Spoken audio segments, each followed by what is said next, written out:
Hello everyone and welcome to another episode of Billy Watson TV. It gives me great pleasure once again to have a returning guest on, Mr. Sage of Quay himself, Mr. Mike Williams. How are you doing today, Mike? I'm doing well, Billy. Thank you again for having me back on your show. That's awesome. I'll keep on track with what you're doing, and you've just done another presentation. It's actually revisited a 4.5 hour one you done, I think it was in 2020 maybe? Yeah, 3 years ago. Yeah, did the Beatles write their own music? So since then, some other interviews and stuff have come up. So you went and done an addendum to that, which I've watched a couple of times now. And to me, you've basically blown out the water, especially when you hear the Beatles themselves and George Martin saying their own words, what you've been putting out there for the past couple of years. So we'll expand on the points that you maybe start with the points that were originally made and then go into this new stuff.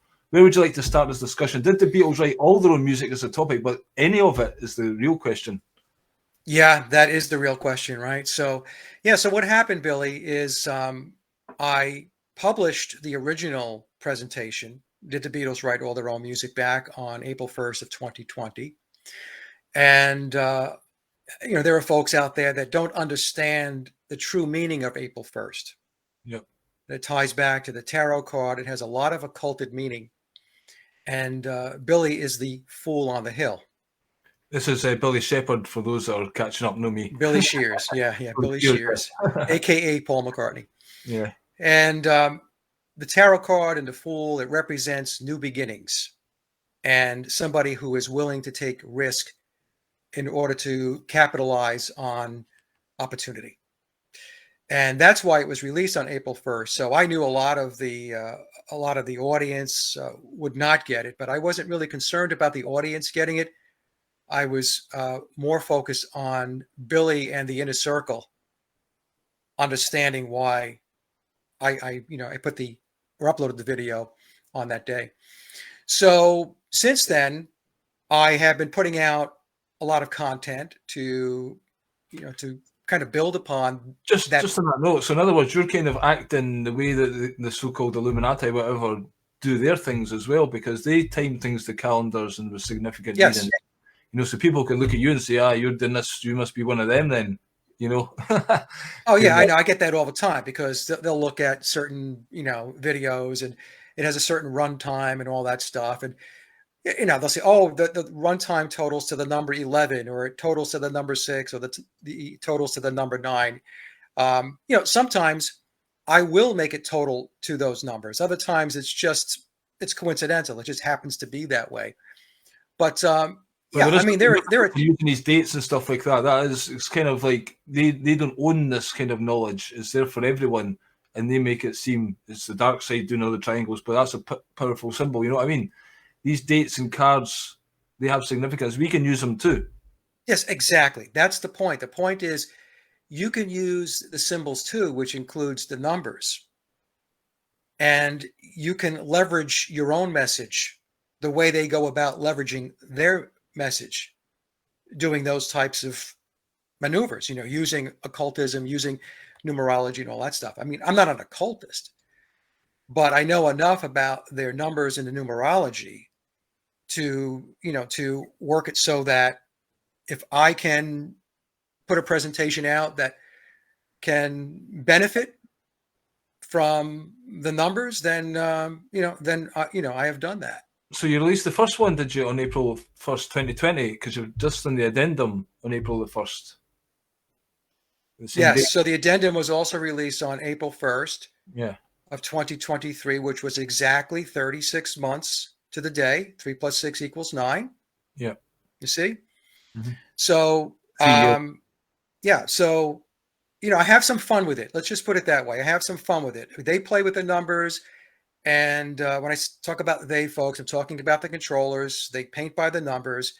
And, if we go about our lives just hiding from the symbolism and not really understanding the true intent of the symbolism, then we're not doing ourselves any good. You see, behind all the symbols, behind all the numbers, Billy, I know you know this, it's about intent. If you have good intent, then good things follow. If you have bad intent, then bad things follow. It's like when somebody asks the question, is electricity good or bad? Well, it depends on how electricity is being used. If you're going to the electric chair, probably not so good, right? For you.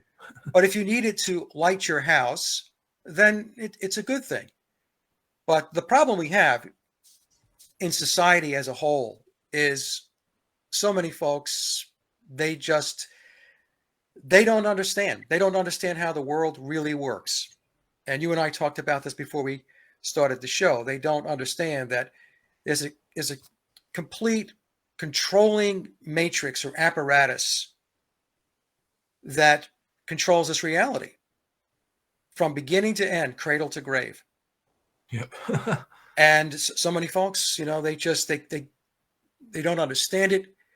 Not only do they not want to do they not understand it, but they also don't want to research it when you try to explain it to them. I can't tell you how many times when I talk about Tavistock, most folks, they have no comprehension, even though they'll say, "Oh, I know all about Tavistock." Now, you don't know squat about Tavistock, and I can tell just by the way that you're commenting that you have no idea what Tavistock is all about. How it's all tied into the Fabian Society, the Rockefeller Foundation, to the Council on Foreign Relations, the Committee of 300, the Trilateral Commission, the Bilderbergs, Davos. These organizations, they're all, this is the internationalist structure that is ruling the world. And if you don't want to take the time to understand it, then you're going to be at a disadvantage. And Tavistock, it's not just about mind control from the standpoint of a lot of people just think mind control is hypnosis. No, it's not. The stuff that they're into will make your eyes cross. They have fully adopted occultism and magic into their portfolio of how they get things done. And to really get an understanding of it, there's a book I recommend. It's by Daniel Estulin, Estulin. And Daniel wrote the book going back about, 10 years ago, 8 to 10 years ago. Read that book. It's about 200, 250 pages. And you'll have a very, very clear understanding of Tavistock and its tentacles and how very, very far-reaching it is. It has permeated virtually their philosophies, their approach, and their techniques has permeated just about every aspect of society. And so that's why a lot of people, they just can't get their heads wrapped around a lot of things because they just can't fathom that the controllers, that their mechanisms are that onerous, that they are that wide-reaching. And the thing is, until people actually begin to understand that, nothing will change. Because if you remain in a position of unknowing and ignorance, they're going to capitalize and leverage your ignorance and your unknowing. And they're just going to blow right past you. And this is really why we're in the situation we're in the world. It's because most people are clueless as to how the world really works. And because of that, this agenda basically goes forward with very little resistance. There's just you and there's me and there's many others that are doing this type of work to try to expose what's really going on. But the vast majority of the people have no understanding whatsoever. Well, even if you just say that Paul McCartney was replaced, even though there is rumours about it, most people will just dismiss that out of hand as well. And, that's just a small aspect. Did the Beatles write their own music's kind of taking it to the next level? I guess they're two similar things, but, it's just the lies just all encompassing. It's just so huge. It's like you can't see the wood for the trees because, it's like the fish can't see the water, because it's all around them. And to even begin to go into that, it's just like daunting. So it's the old cognitive dissonance, pretend it's not happening and try and live your existence in this reality and, go to your work and forget about it. But yeah, things have consequences. Lack of knowledge, then you go and take whatever they're giving you and stuff like that, Still visit your doctor and things because of your ignorance, So you pay for it ultimately. You do ultimately pay for it. And, the Beatles conspiracy is no different than so many other conspiracies and psychological operations that have taken place. We know the Kennedy assassination, right? A lot of people. In the thing you brought up, the fact that it was the same day, was it Beatlemania kind of came in just as that happened? It was like a switch. Yeah, that's right.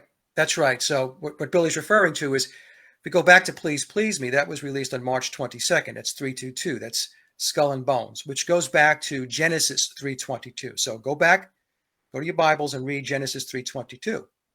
Okay. And they released with the Beatles on November 22nd, 1963 in the UK. They waited to release it in the United States, but in the UK it was released on the very same day. So, right. We had the Kennedy assassination, and then the Beatles roll out. Yeah. Right. It was from a psychological operation perspective, it's the natural order of things. You have this very, very disturbing event, the president of the United States being assassinated, and then they introduce this very uplifting event. See, that's trauma-based. That's trauma-based mind control, right? Everybody thinks trauma-based mind control is only negative stuff, and that's incorrect. There's negative and positive reward. Yeah. This is how they do it. So, people, they just can't get their arms wrapped around the Beatles being a conspiracy, because it's a feel-good story. I've said in so many other shows that how could you not like the Beatles' Cinderella story? How could you not like that? Four lads from Liverpool connect with Brian Epstein, a record store owner, who gets them signed to a major label, EMI, under the tutelage of George Martin, and then go on to unprecedented fame and fortune, and thinking it's organic. Once you understand how the world really works, that has no semblance at all of being natural or organic, because this world is controlled. And one of the major levers, if not one of the largest levers in the toolbox of the controllers, is the music and entertainment industry. Yeah. Hollywood, as an example. This is how they shape your minds. This is how they get to change your belief system, how they get you to change your values, how they get you to change what is acceptable. There would be situations where you didn't accept certain types of societal behavior. And then after a long-running psychological operation, people get worn down. And as they get worn down, a lot of them become apathetic. And if they don't become apathetic, they just openly accept the new change, because many times they paint it in a way which is, hey, this is good stuff. This is good stuff. Hop on board the train, because we're going to a good place. You're not going to a good place at all. Just talking about the control in society and the music, I watched a documentary recently with James Rio Dio. You know that guy Dio? He was in Black Sabbath. He appeared in that occasionally, and he was just saying, he was doing really well. He'd done a solo album or something, and then all of a sudden they were going to change, and the whole his type of music just at the start of the 80s was going into this box, and he said to the producer something, his mind going in there, says, "Yep, poof," and then he was old school. He had to fight his way back, and through the popularity of Black Sabbath, where we got back in with them, and then got Dio famous again, through his hard work, but really they were ditched. It was just kind of that realization that, hold on a minute, I thought this was natural and it was all kind of, I'm good, and it was all of a sudden you're not wanted anymore, end of. That was quite a big shock to him, but that just shows you how they can bring in the new trends like punk or whatever when they want, and that's how controlled it is. Like, this type of music for this time will serve that purpose. Once it's done, that can't last forever, so we need to change it up, whatever. And now this is a new thing. And even, I think when rock and roll started, they had to have people like Bob Dylan and Joni Mitchell and all these really fantastic, great artists to establish the art form. And then over the years, they've just totally degraded it to where you're getting, Miley Cyrus and all this doing all kinds of stuff on stage. Like Madonna. You see her on Jimmy Kimmel last week? No, I didn't see that. I try not to watch Madonna at all. Well, she was simulating giving oral sex. Showing her butt. It was pretty bad. See, what they did was they had to start at a very conservative point. Yeah, I think exactly. I had this discussion, I think with Jay Widener or Crow. They start at a certain point because that is an acceptable starting point from the standpoint of what the public will tolerate at that point. You know, it's a little new, it's intriguing. So they can't be over the top initially. So then, slowly but surely, I mean, the stake I put in the ground is 1960. And I know it started before 1960, folks. I'm just talking about, we're talking about the music business. And I know, Elvis was part of it too. And I know Elvis goes back into the 50s, but we're just starting with 1960, just a nice round number to move forward from. And take a look at where they've taken music and entertainment since the 1960s. I mean, it's not even close to being the same or similar. It's very, very different. And it has become very dark, and it has become very decadent, and it's extremely ritualistic. Because as I mentioned when we first started the show, this world is run by occultists. It's not run by your president. It's not run by your prime minister. They are all figureheads. They are all puppets. A lot of these prime ministers, like Trudeau up in Canada, they're all tied back to the World Economic Forum. Young world leaders. I think that's the program that the WEF has put in place and has been in place for a long time. And so they're placing these players in key positions throughout the world. And if it's not a prime minister or a president, then these people are inserted into cabinet positions. Well, did you hear the one about Jacinda fucking Ardern is being given a position in high up in the royal family by Prince William? Yeah, there you go. Right. It's unbelievable. Right. So that just shows you again how much they're all part of the World Economic Forum system as well. Prince Charles is on board with that, well, King Charles, kind of, get my head around that. But yeah, it's just a big gang, isn't it? A big cult, and people are just used to being taking their orders from them, and nanny state will take care of things. Meanwhile, nanny state are setting up your prison. Well, that's why they're referred to as the cultic elite. It is a cult, and they are occultists. And their occultism involves it's magic, it's ritual, it's alchemy, it's mysticism, it's all of that stuff. Numerology, gematria, all of this stuff.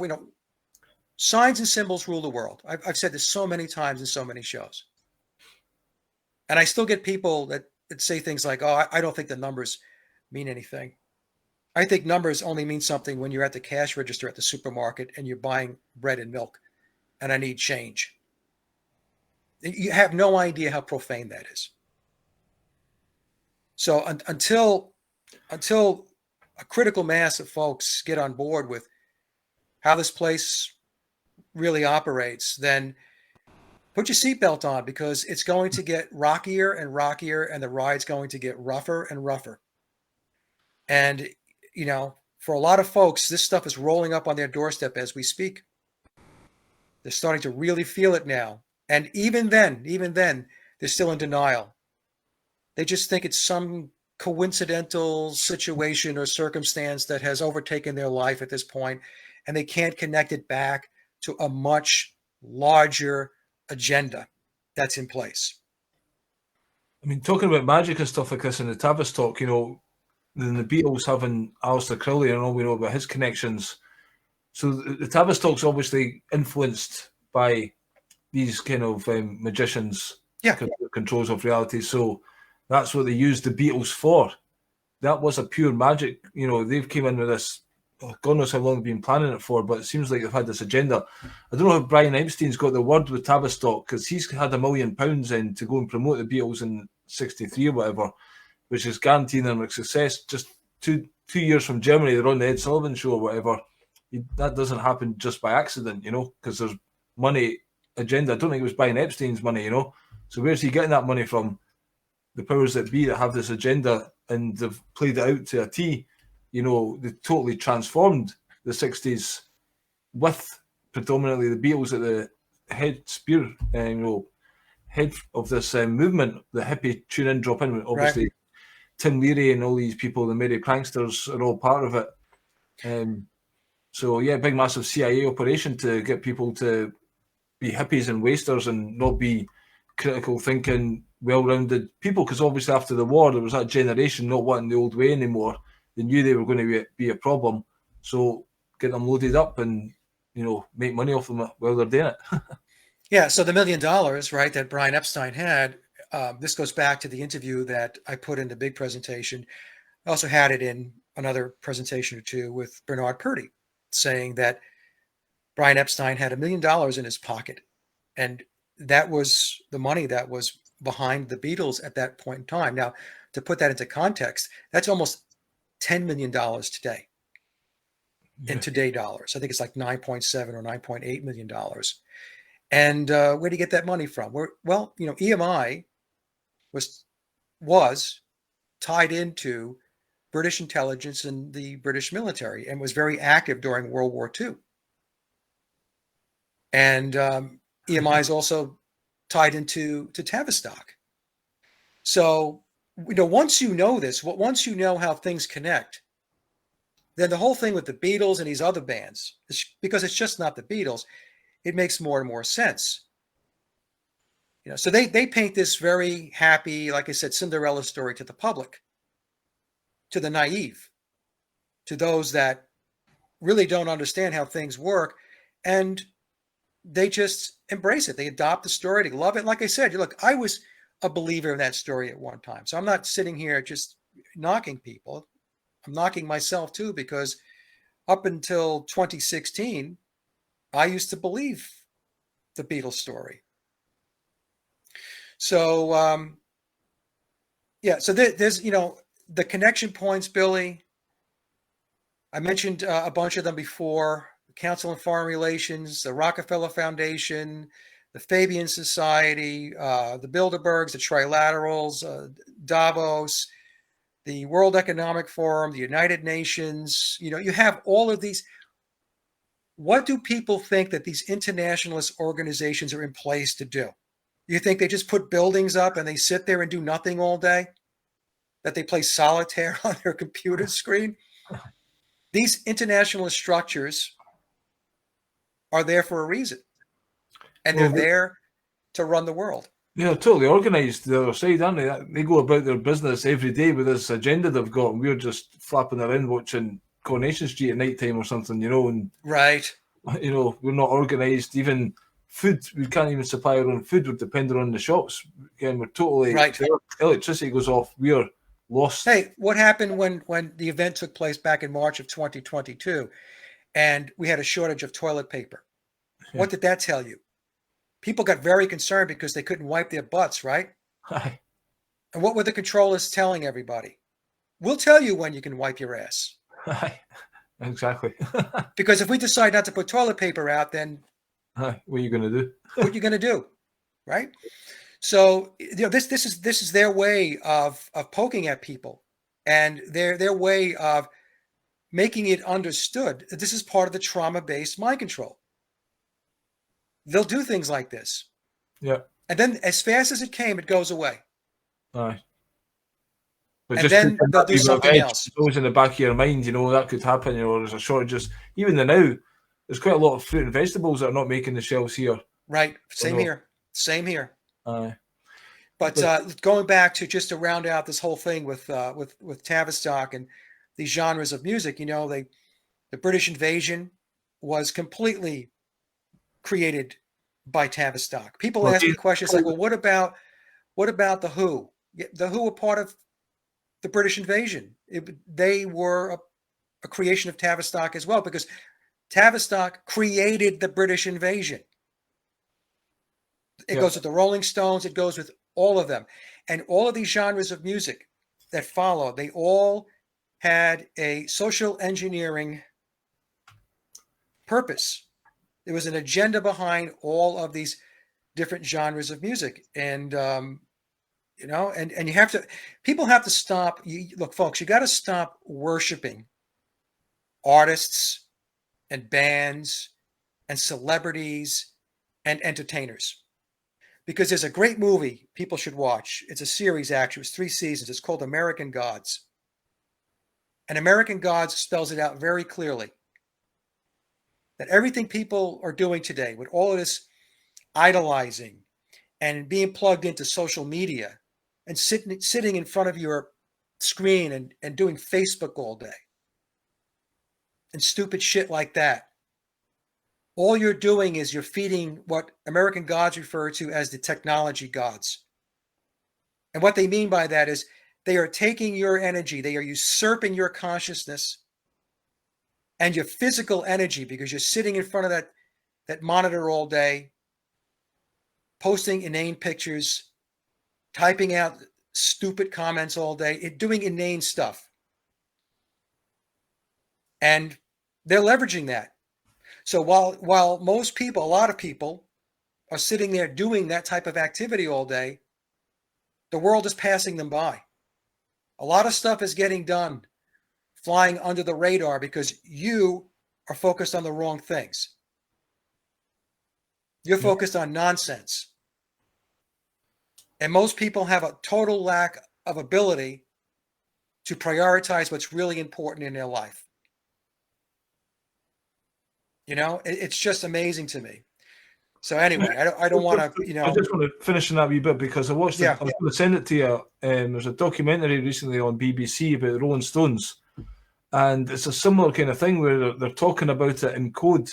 They're kind of like Bill Wyman even says, you know, why let the truth get in the way of a good story?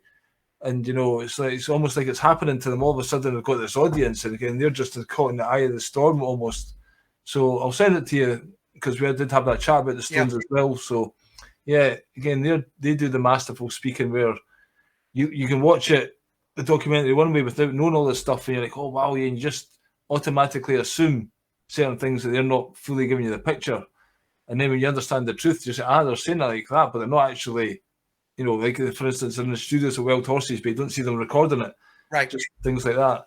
So yeah, Wild Horses is one of those stories that if you sit back and you actually critically think and you're objective, you should be able to connect the dots and figure out that story that's told in the Muscle Shoals documentary about how Wild Horses got written and recorded in Muscle Shoals, Alabama, that story is a fictional account. It's not true.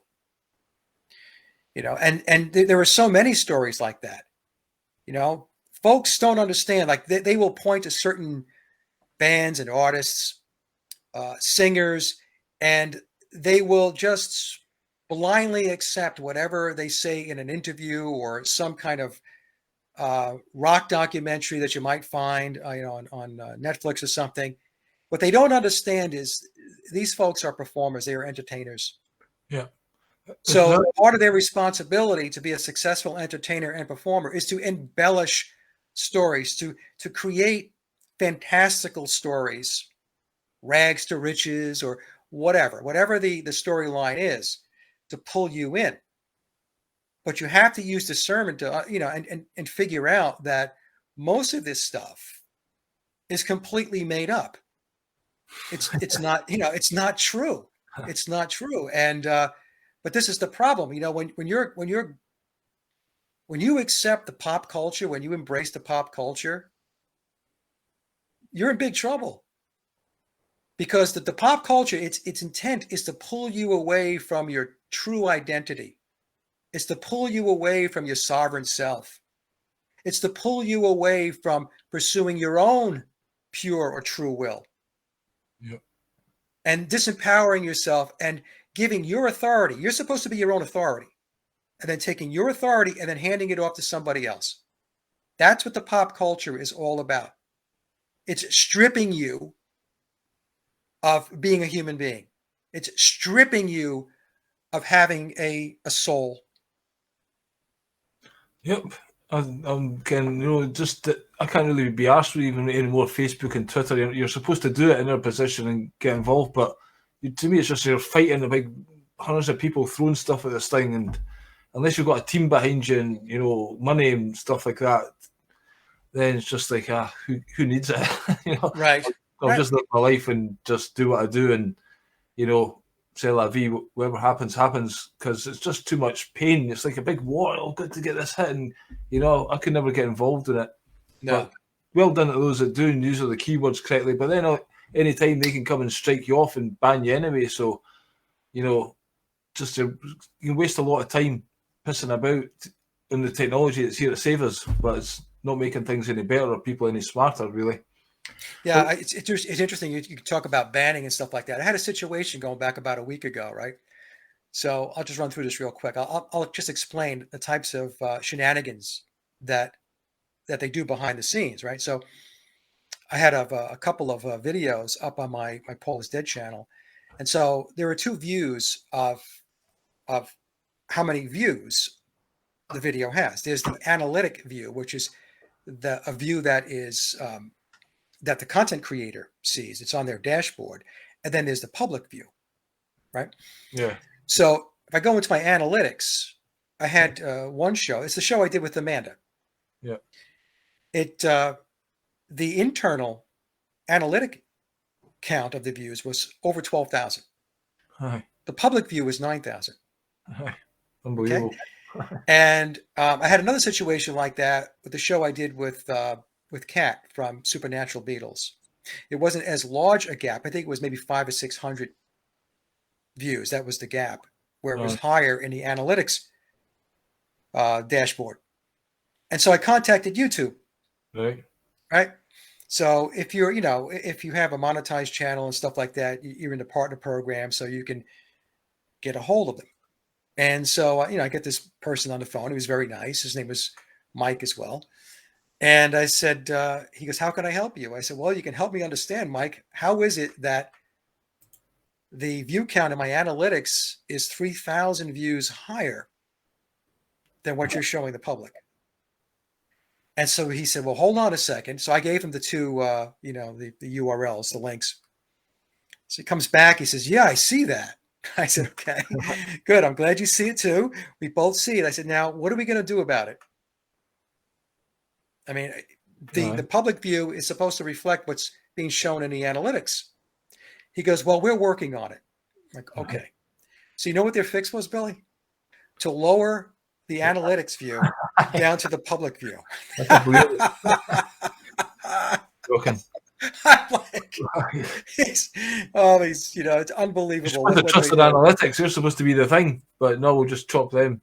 Yeah, we'll just take that out. We'll just take that out because we don't want your videos to have a higher view count, right? Because they want the lower view count because aesthetically it would say that there's less interest in the video or the presentation, right? But this is what goes on all the time. The censorship and the shenanigans behind the scenes. Anyway, I just figured I would throw that one out there. I mean, there's nothing you could do about it. And actually, when I saw the analytic number come down like a day or two later down to the public view, I just started laughing. I thought to myself, well, that is one way to fix it. True. Yeah, and it's a wee reveal, though. It'd be another wee insight into how they go about their dirty dealings. So, yeah. Well, let's get on the topic then of this presentation you've done, and going back to the one in 2020, you've done the 4.5 hour one, laid the groundwork for it all, and basically you started with Rubber Soul, and how that was the story of within 30 days they went in, or 37 days they went in and wrote all their own tracks, recorded them, and produced them, mastered them, and pumped them out. And you kind of hold on a minute, that doesn't seem right. Right. And then from there, you've took it further to say about practically all their albums, especially the early ones before Sgt. Pepper, certainly seem to be all produced, etc., by George Martin, and the Wrecking Crew model. Would you like to go into that a little bit? Yeah. So what happened was the way I got into the original April 2020 presentation, I went and I bought this DVD. It's a series called Deconstructing the Beatles. And they're very good presentations, but it is a presentation of the official narrative, but it's very well done. And the person who does them is Scott Fryman. So, Scott does his thing. He does a great job at presenting the official narrative. And I have no idea whether he believes it or not. It doesn't really matter, right? Because I was watching the DVD and he was doing a good job of presenting it. So the premise behind Deconstructing the Beatles and the Rubber Soul album was that they came into the studio with really no backlog of music. They came in empty. I think that's what his term was. They came in really empty. And the studios are expensive, so it's not really a good idea to be doing that anyway. No. The problem with it is, we'll get into that. Yeah, that's a good point. Just remember that when we'll get back to it. Is the premise is that they were going to have to write 16 brand new songs, original compositions, within 30 days. Now, it's 37 days when we count to when the lacquer was cut. But the Beatles themselves had 30 days. It wasn't necessarily 16 songs. It was enough songs to fill up an album, but it turned out to be 16. Well, it was 14 for the album and 2 for a single, right? A double A-side single, which was Day Tripper and We Can Work It Out. That was the single.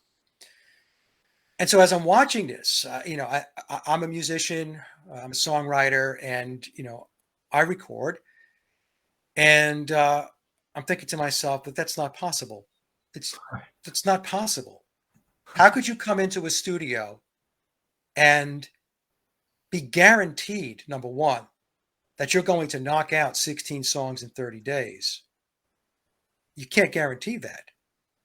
And they needed to get an album out for the Christmas season, and the album had to be in stores by December 3rd. So the Beatles came in on October 11th of 1965, and then their last day of recording was November 11th of 65. So that's the third period of time. Did they not actually cut the US tour short as well? Did they have extra dates or something like That's that? the story. The story in Deconstructing Rubber Soul is they had to cut the American tour short in order to make this happen. But that's kind of a weird scenario, because they cut it short, yet they still had about 6 weeks in between when the tour ended and when they walked into EMI Studios on October 11th, right? So that's kind of one of those kind of weird narratives. There's a lot of weirdness in the narrative when you really look at it, things that really don't make sense, right? So you would think if they had to cut the tour short, that they wouldn't have given them, 6 weeks of holiday or vacation before coming in. You would say, hey, we got to get an album done. You guys need to end the tour and get writing like right now. Start right now, not when you get to the studio. But in any case, so the story is that they were going to write from scratch, then rehearse. A lot of people just skip the whole rehearsal piece of this thing. They think you write songs and then you just record them. No, you've got to write songs, and then you have to rehearse the songs. And that in itself is a process, right? I mean, I was in bands years ago, and I was writing original music, and I would bring the songs into my bandmates, and I would say, "Hey, this is what I wrote. What do you guys think?" Like, "Hey, it's good," or "Hey, we don't think it's that good." But if it's good, then what happens is we continue to work on the song, and there's going to be changes to the song based upon band input. Yeah. The drummer might say, "Hey, let's do a break here," and or the keyboard player might say, "Hey, we're going to do this." So in other words, it's an interactive process. It's iterative. But even in the past, lots of bands would have their songs they would write, and then they would tour them for like a year, and then record them. And that whole process of touring them gets the song to where it is the song. Right. A lot of bands these days release the track, and then they go live with it, and then that's when the song becomes what it's supposed to be. Yeah. So what happened was, I looked at that documentary and I said, there's no way. So I started looking into it. Especially the quality of the album as well. It's not just some ramshackle put together. Those songs are amazing. No, you know what I mean? No. Can't go in. Yeah. So there were two issues with Rubber Soul. There's two major issues. The first issue is writing 16 songs in 30 days. And there are folks out there that have never written a song in their life. They're not musicians. They haven't recorded anything. They don't understand the process, yet they think they're an expert on how this process works with regard to songwriting, rehearsal, recording, mixing, and so on. Yeah. So the good thing is on my channel, I have a lot of songwriters, musicians, some producers, and whenever I put this work out, I say I focus on those people that count. And what I mean by that is these are people that know the process and understand the business. Yeah. So when they step forth and they say, "No, Mike, you got it right. It's absolutely correct," that didn't happen. That's what counts. Yeah. Right? Not somebody who is emotionally tied to it because they love the story and they are so immersed in the conditioning and so dogmatic about it that they can't critically think. They can't break the programming. So they're coming at it from a very emotional perspective. This is why a lot of people those types of people like to attack Mike, right? They just want to, they come up with all kinds of nonsense to attack Mike. But it doesn't matter because, like I said, I don't focus on them because there are people that count. There are people that know. And these are the people that can validate the work that you've put out. And that's how you know that you got it right. You know? So in any case, that's what got me kicked off with the April 2020 presentation was deconstructing Rubber Soul. And there were a lot of holes. Like in other words, let me just do this. Yeah. So as an example, this is in the new presentation, folks, in the addendum. So we're told that in the month of October, the Beatles banged out 8 songs, which they recorded in 18 days, in a total of 28 takes, which was an average of 3.5 takes per song. Now, for those of you who are musicians and songwriters and have recorded, I just read those numbers off to you, and you probably just took a step back and you said, well, that's a red flag. 8 songs and only 28 takes. And then in November, 8 songs were recorded in 13 days in a total of 14 takes. What? Oh my God. For an average of 1.8 takes per song. Well, they are the Fab Four, you know, just the Fab Four, they can do that. Yeah, exactly. So that's the thing, right? So they will say, well, it's the Beatles. The Beatles can do that. The Beatles, you know, they can do magical things. And people have to understand that the Beatles were just 4 guys. I'm not knocking them. They were just 4 guys. They weren't superhuman. They weren't magical. None of that stuff. They were 4 guys. Here's some additional information, right? So if you want to see this whole thing, folks, watch the presentation, the addendum. So they arrive in the studio on October 11th of 1965. One day in, they knock out Run for Your Life in 5 takes. On the second day in the studio, Drive My Car is completely done in 4 takes. On the 5th day that they're in the studio, Day Trip is done in 3 takes. And Drive My Car in 4 takes. Hopefully that's what I said. And 7 days in, If I Needed Someone, and they did that in 1 take. Oh my God. Okay.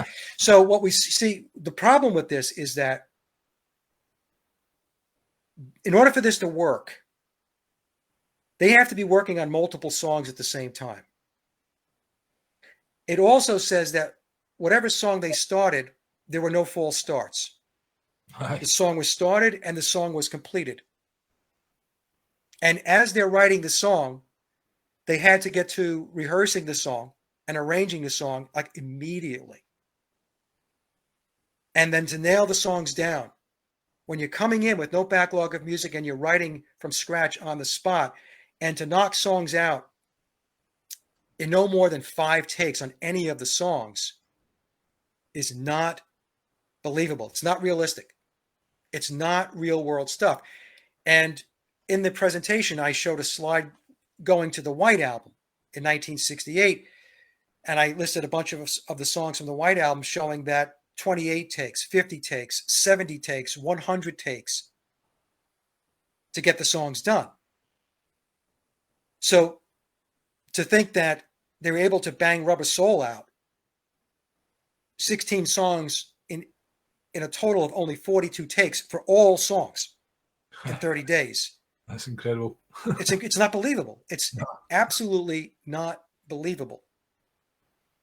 And so that's just some of the information I have in the presentation.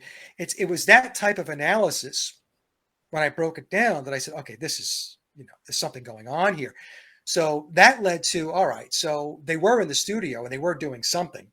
What were they doing? Well, they were singing. So their task for the 30 days was not to write songs and rehearse songs or, and record the actual instrumental tracks. Their job was to come in to learn the songs that were already written and recorded. Because what George Martin did was he had outside songwriters, ghostwriters. They wrote the songs. And while the Beatles were doing their European tour and they were doing their American tour and they were doing this and that and on the film set of Help and recording the Help album in 1965, they had songwriters on the EMI/Tavistock staff. And I think there were probably maybe no more than a half a dozen during that 62 through 66 period. They were heads down writing the songs. And I believe George Martin could very well have been one of those songwriters. In fact, I have a clip where he says that the lead guitar part in Michelle is his composition. And Michelle is one of the songs on Rubber Soul. Theodore Adorno, in all likelihood, had a hand in composing some of these songs. And then there were others. So while the Beatles were doing all this other stuff, films and recording the vocals for Help and doing their European tour and their American tour, the songs were getting written. And then George Martin had the songs recorded. Basically, yeah. Yeah, he had them recorded. And so by the time the Beatles got into the studio, the songs were written, recorded. The names of the songs were already known. The sequencing for the songs was already known.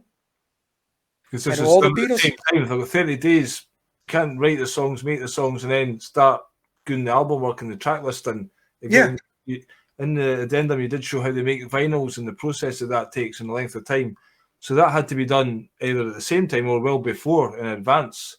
Yes. Yeah. So what happens is the process is the songs have to be sequenced. So when the producer does the sequencing, what you're doing is you're listing the songs in the play order that they're going to appear on the record, A side, B side. And a lot of what gets determined in which songs show up in which order on side A or side B is the run times of the songs. Because you don't want to have a lopsided album, right? Side B has a tremendous amount of dead wax at the end. So you want to balance it out. And until you do the sequencing, you cannot print the record labels, the center labels that go on the vinyl. Yeah. And you also cannot print the album jackets because on the back of the Rubber Soul jacket is the list of the songs in sequenced order. The official story tells us that they cut the lacquer on the 17th, the final lacquer, which is the beginning of the pressing process. But the day before, we're told that's when George Martin finished the sequencing. So if you finish the sequencing on the 16th, there is no way to press the records after the lacquer is cut. And they had to press the records immediately after the final lacquer was cut in order to get the initial batch of records out to the stores on December 3rd. Because the way the process works, folks, is, and this is in my presentation, I intentionally included a clip on how vinyl records are pressed.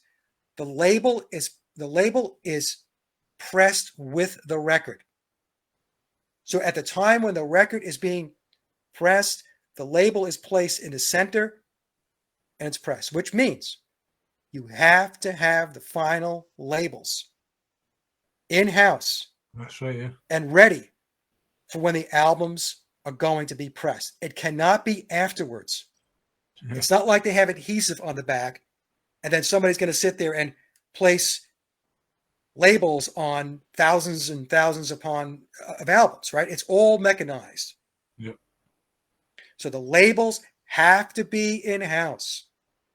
At the very least, at the time when the final lacquer is cut, because as soon as that lacquer is cut, especially in the case of Rubber Soul, they had to have the album signed, sealed, delivered in retail outlets on December 3rd, which was only 2.5 weeks from November 17th when the lacquer was cut.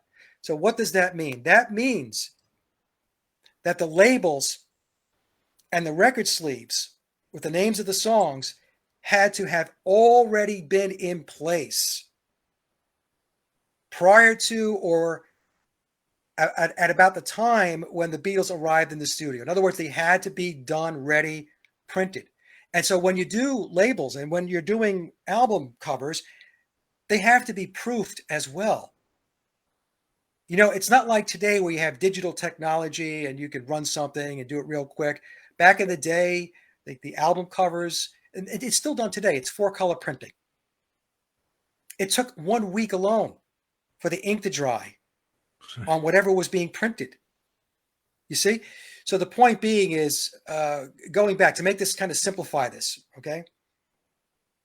All of that stuff, the record sleeves with the names of the songs on the back of the album cover sequenced, the record labels, the center labels for the vinyl, they were already done. Yep. The songs were known, the run times were known, it was sequenced. And so when the Beatles came into the studio, what they were doing was they had to learn the melodies of the songs. They had to learn the vocals.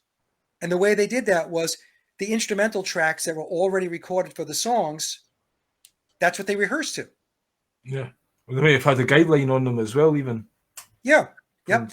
And so, and then when the songs were completed, when they decided that the final vocals were done, and by the way, when they were finalizing the vocals, they were doing a process called comping, comparing tracks, which meant that they would do multiple takes on songs, and there was editing that took place to take the best parts of the individual takes and make it and create a master final vocal track.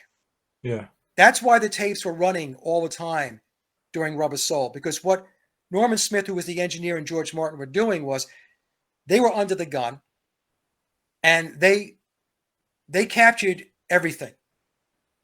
So then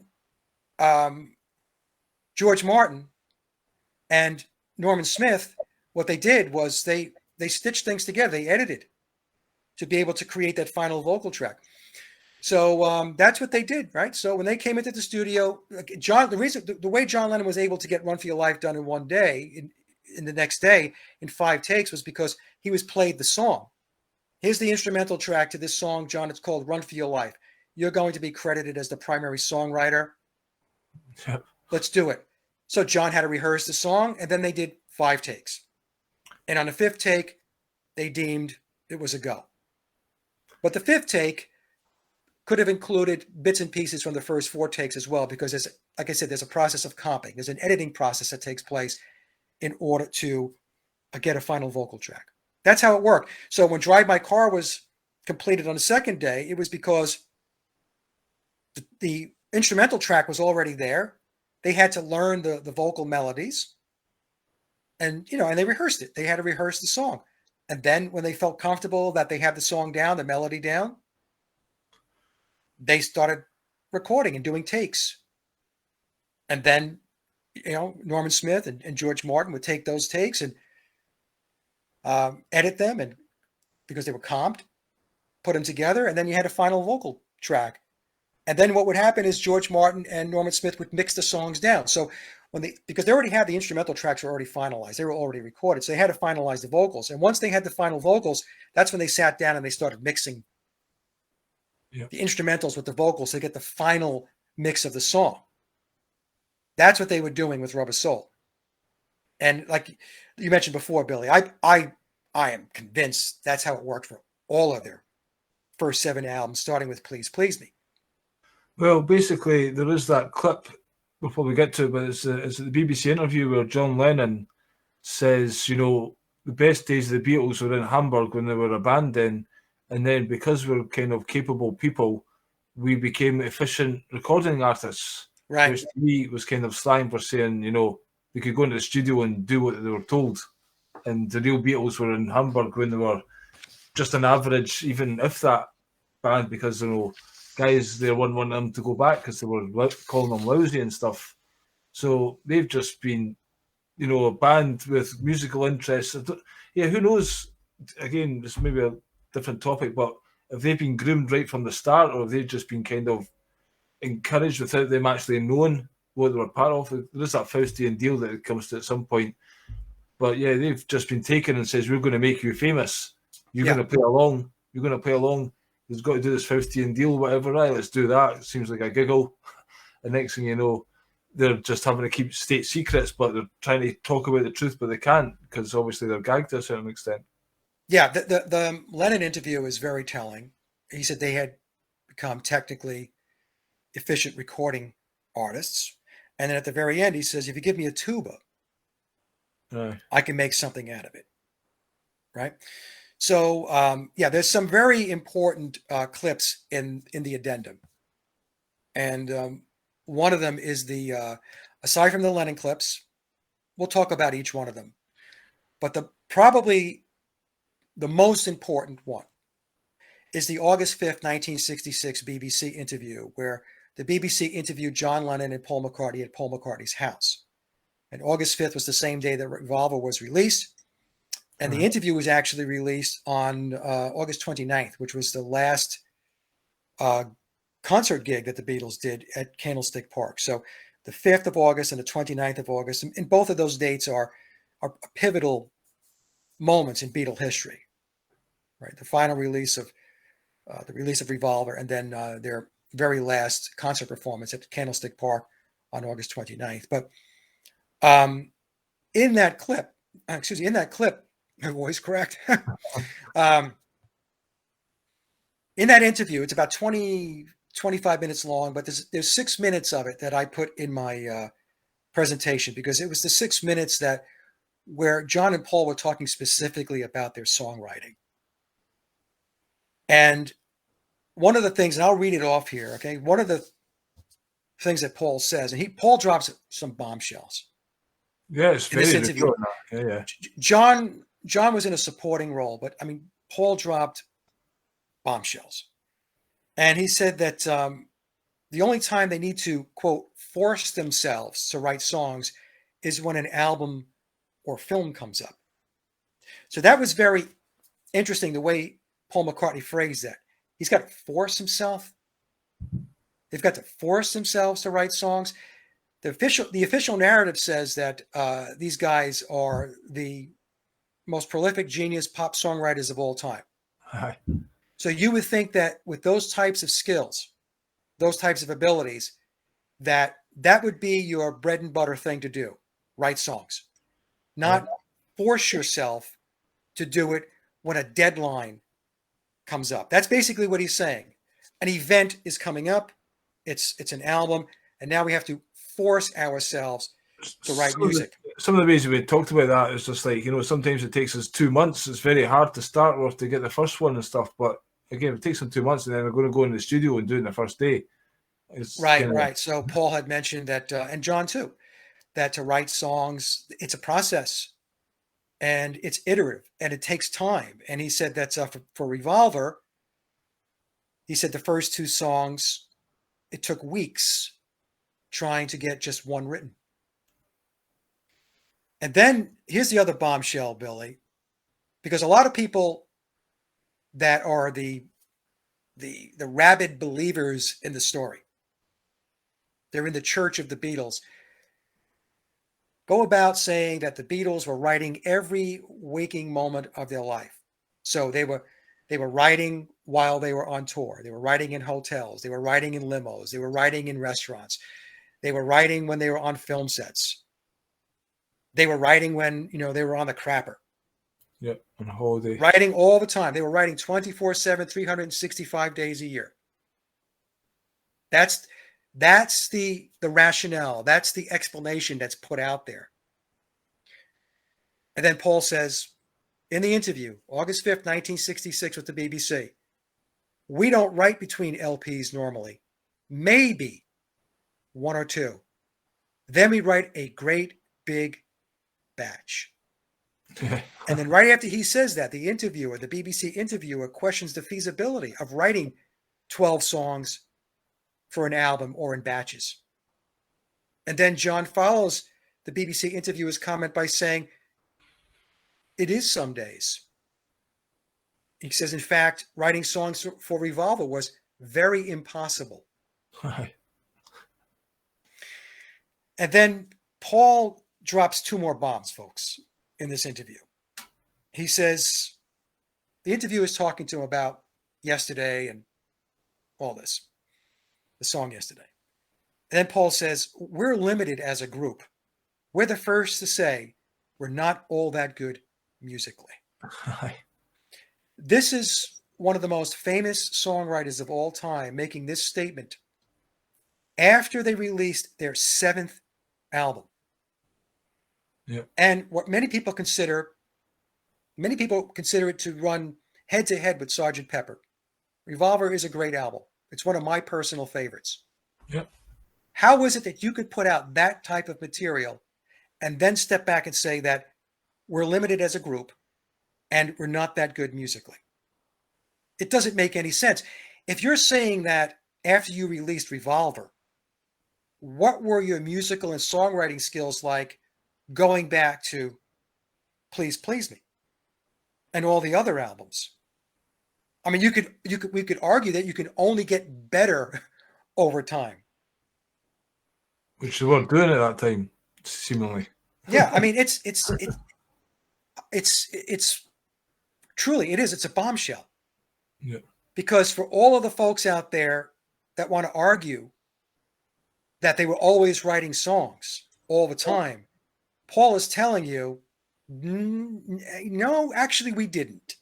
We didn't write in between albums. And by the way, we're limited as a group and we're not that good musically. Considering I've just released yesterday and these songs are definitive classics of our time. Exactly. You know what I mean? Right. And then he admits at the very end that he didn't play on Yesterday. Did you hear that part of it? What did I? He said he didn't have to show for Yesterday, yet the official narrative credits him for playing acoustic guitar on the song Yesterday. But Paul in the interview is saying, I wasn't there. I didn't have to show for the song. And George Martin said that as well. They got somebody in for Yesterday. Or they had other musicians on or something. Yeah, George Martin had said that he was masterfully speaking. I have a clip in the presentation, the addendum, where he says that Yesterday was the first time they brought in outside musicians, which is not true. Yeah. But we can easily point back to Andy White, yeah, who drummed on P.S. I Love You and Love Me Do, right? And then he said that that's how it would be going forward. I'm paraphrasing. But that's essentially what John was saying. We're not scared to use people. Yeah, we're not scared to use people if we need them. We're not averse to using outside musicians. Yeah. Now, what George didn't say was that we were always using outside musicians. They were always in the mix. Yeah.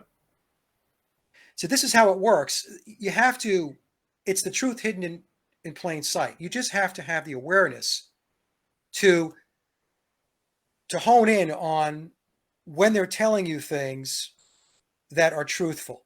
See, what happens with most people, Billy, is they get caught up in the overall veneer of the story, right? They get captured by the fantastical aspects of the story. Oh my God, they did 16 songs in 30 days. Oh, they're just so brilliant. Only the Beatles can do this. It's just absolutely amazing, And it's the same thing that happened with Let It Be. That's an example I used in the presentation as well, right?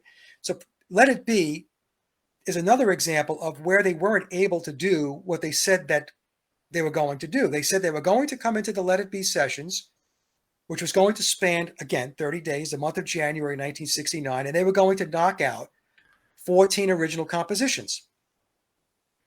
And they were going to then do 2 concerts, and those 2 concerts were going to make their way into a TV special. What did we get with Let It Be? We got nothing with Let It Be. We didn't get 14 songs. After 30 days, they ended up playing 5 songs on the rooftop to an audience of no one, releasing a very depressing, grainy movie. And I have a quote from John Lennon where, the album Let It Be, which by Beatles standards is considered to be one of probably their weakest album by many people.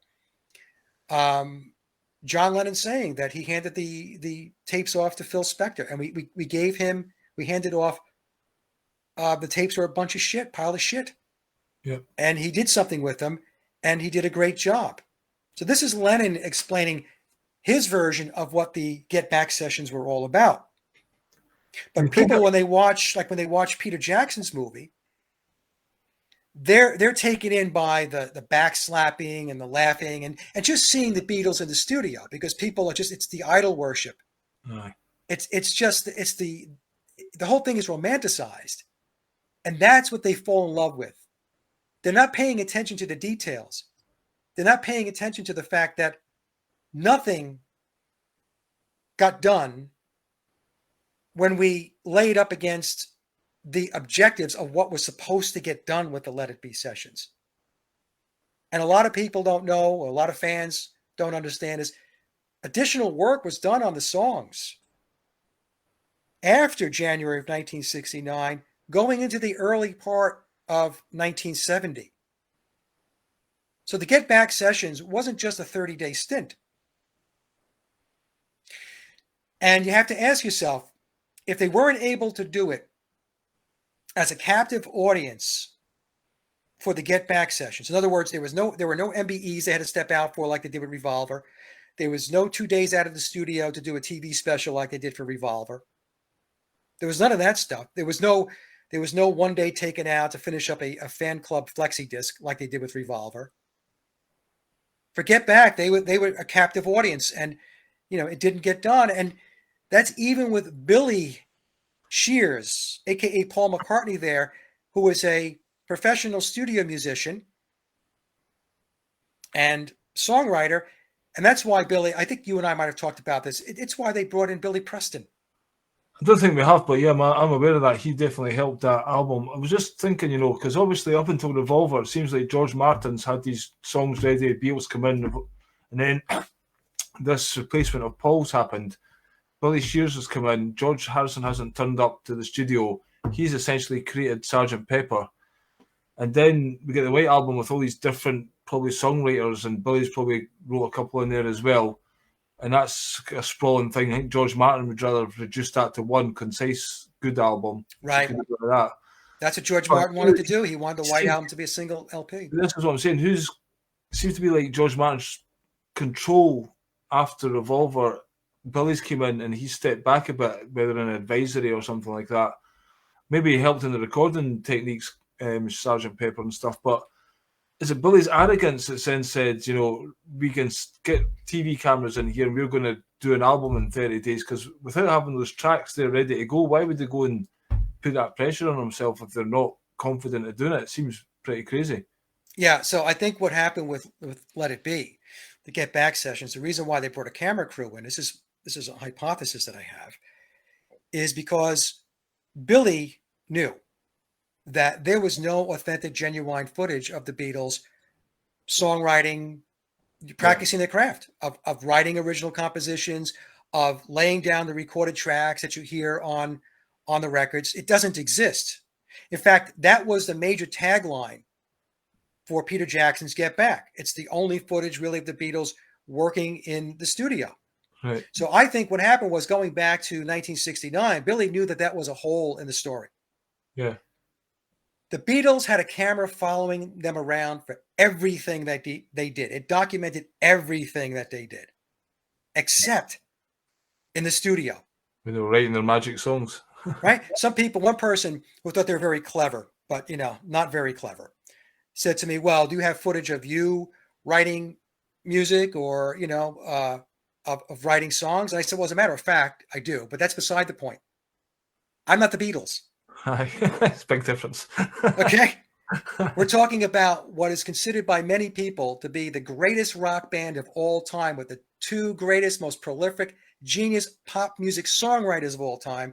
And we've got 0 genuine, authentic footage of them practicing their craft, of writing original music and laying down the recorded tracks for the albums. 0. Okay, so I think Billy knew that was a problem, and so I think that was some songs in the back of his head ready to come in with, so he could just pretend he was making it up on the spot. It's just actually going there bare with Let It Be. Yeah. I don't think that. I think some of those songs came in with at least demo versions of them. Get Back, for one. Right. I've Got a Feeling. So they're not just running empty, and you think I've had these songs and then they've tried to make a good album out of it and just kind of done what they could in the full Yeah. scale. And think about Get Back as an example, right? I mean, there's 12 songs on the final album, and two of them weren't even written during, you know, the Get Back sessions or even afterward. We had Across the Universe, which was written in 1968, and then we've got One After 909, which the official narrative claims goes back to 1960. Right. That's kind of interesting, right? The official narrative says that One After 909 and I'll Follow the Sun were actually written back in 1960. Yet none of those songs, One After 909 doesn't show up until the Let It Be album. And I would argue that, although not my most favorite song, it was certainly better than some of the other original compositions on the early albums. Yeah. Why did it make it on Please Please Me? Why wasn't it on with the Beatles? Why wasn't it on Beatles for Sale? I don't know. And, you know, and I'll Follow the Sun, which is a great song. I really like I'll Follow the Sun. That doesn't make it until 4 years later on Beatles for Sale. So it's just something really, really sketchy about the narratives around the songs, around the entire story of the Beatles. Now, going back to something you said before, Billy, in an interview, it was in the 90s with Bernie Goldberg, said that George Harrison was a no-show for the Sgt. Pepper sessions. Okay. Right? I have that clip in the addendum. Well, if George was essentially a no-show for the sessions, because Billy said he was putting a pool in or something at his... Oh, yeah, George Harrison, you mean? George Harrison. Yeah, George Harrison, yeah. Yeah, George Harrison. So if George Harrison was a no-show for the Sgt. Pepper sessions, then who played guitar for the songs that he was credited for playing on? Yeah. You see, it's stuff like that comes up. Because Within and Without You, he was supposed to have wrote that one as well. He was getting into his sitar keys and all that. Yeah, and he supposedly played acoustic guitar on it, although no matter how closely I listen to that song, I can't hear an acoustic guitar on it. And you know, it's highly unlikely that George wrote Within You, Without You, especially if Billy's telling us that he was home putting a pool in. And there's lots of stories of during Sgt. Pepper, I think, of Billy going back in the studio at night and re-recording certain things. So it's essentially a Paul McCartney, well, Billy Shear's solo album, and he's introducing himself to the band, and you know, the whole concept of it is, you know, they're just taking, this is a time where it's time to shift society and take them down the LSD path and whatever. That's Billy's role, I guess. Maybe the other one didn't want to, you know, if he had would he have taken part in that? Who knows? He's just probably, because he was talking about, you know, Paul McCartney, he was going to die and stuff, like I was having premonition dreams and stuff. So, yeah, whether he'd have endorsed the LSD thing or that was just the deal that was going to happen. And Billy, in the background, he was contributing as well, do you think, to the Beatles' music writing, you know, without getting credit for it? You know, the song. Yeah, I think it's very possible. There's no way to know for sure, but the one of the stories that lends credence to the possibility that he was writing before he appeared officially as part of the band was the song In My Life. So going back a couple of years ago, he said that he wrote the music to In My Life and John wrote the lyrics. And when he said that, the mainstream media went into damage control, and they had two, quote, computer models run, right? So this is the thing. This is how they get people sucked into, like, oh, a computer's so much smarter than us, you know? So I guess if the computer said that John wrote the song, then, you know, John wrote the song. This people get sucked into this all the time. When in fact, why wouldn't we believe him when he says that he wrote the music to In My Life, right? The mainstream narrative after running the computer model says that he, quote, misremembered. Now, you don't misremember writing a song like In My Life, which is considered one of the greatest rock pop songs of all time. You just don't forget. If I wrote In My Life, I would not misremember my part in writing the song, you know? So that to me tells me that he was possibly one of the ghostwriters, professional songwriters that was in the background turning out songs for them. It's possible. Yeah, and just again talking about people think the Beatles played on the own tracks. Andy White was officially credited, but we've got the drummer, Purdy. Bernard Purdy. He's basically saying four drummers on Beatles records, and Ringo's not one of them. Yeah. And he's quite an important character as to the whole thing. He said was 98% of records in the 60s and 70s, the original so-called artists, they didn't actually play in them. Right. So to me, that just makes you think this is a factory, it's an industry. You maybe got these groups that have got rough jams of their songs. One that sticks out, I heard Frankie Goes to Hollywood play in a bar on YouTube, and they've got this version of Two Tribes. And then you get Trevor Horn, I think was the producer, and his version is just night and day. You can tell it's the same song, but what that producer done with it was like unbelievable. It wouldn't have been a hit with their version. So to me, it's like a lot of these bands have got their stuff and then goes to professionals and they fix them or whatever. Yes. And then it becomes a sheen polished thing that the public are going to want to consume. And then the band's job is to go around and play that. And, maybe if the song's been changed, then they have to play the changes that's been done to the song. Or maybe even it's getting played in the background a lot. Who knows? I think there's a lot of good bands that still play their music, but maybe at certain levels you get to they rely more on the backing tracks. And I think I sent you something recently about somebody talking about Keith Richards and Ronnie Wood, like having arthritis and they don't blame them if they've got backing guys and stuff like that, Yeah. So, going back to Bernard Purdy is a legendary drummer, session drummer, played on Steely Dan records, many records, many. You just look him up. Played 25 years with Aretha Franklin. And he was paid by Brian Epstein to fix and play on 21 Beatle tracks. And Bernard's referring to the 62 through 66 period. And, I know people, I hear the peanut gallery out there. Oh, he's a liar. Bernard's a liar. Bernard's a liar. At what point do you wake up and stop hugging the dogma, okay, and realize that the man is telling you exactly what happened? He says he had threats on his life for telling the story. Exactly. So I have some people say, well, how come other people who wrote songs and session musicians haven't come out, Mike? Wouldn't they come out? This is what people they just not there intellectually because they don't understand how the world really works. Well, I thought a very key point of that is where he mentioned that Beatles records in America came out on Capitol and another record company, probably because they were getting fixed by those companies. Yes. So he had some rights to them. Yeah, and Bernard didn't just drum on 21 Beatle tracks, but he also fixed the tracks on the Tony Sheridan, some of the Tony Sheridan songs that the Beatles allegedly played on. But just to go back to where people are saying, well, how come other people don't step out? This doesn't make sense. Look, this is a deep state psychological operation. The Beatles were a major psyop, and it is still a psyop today. First of all, the folks that played on the records, the session players, were very well compensated. You don't believe me?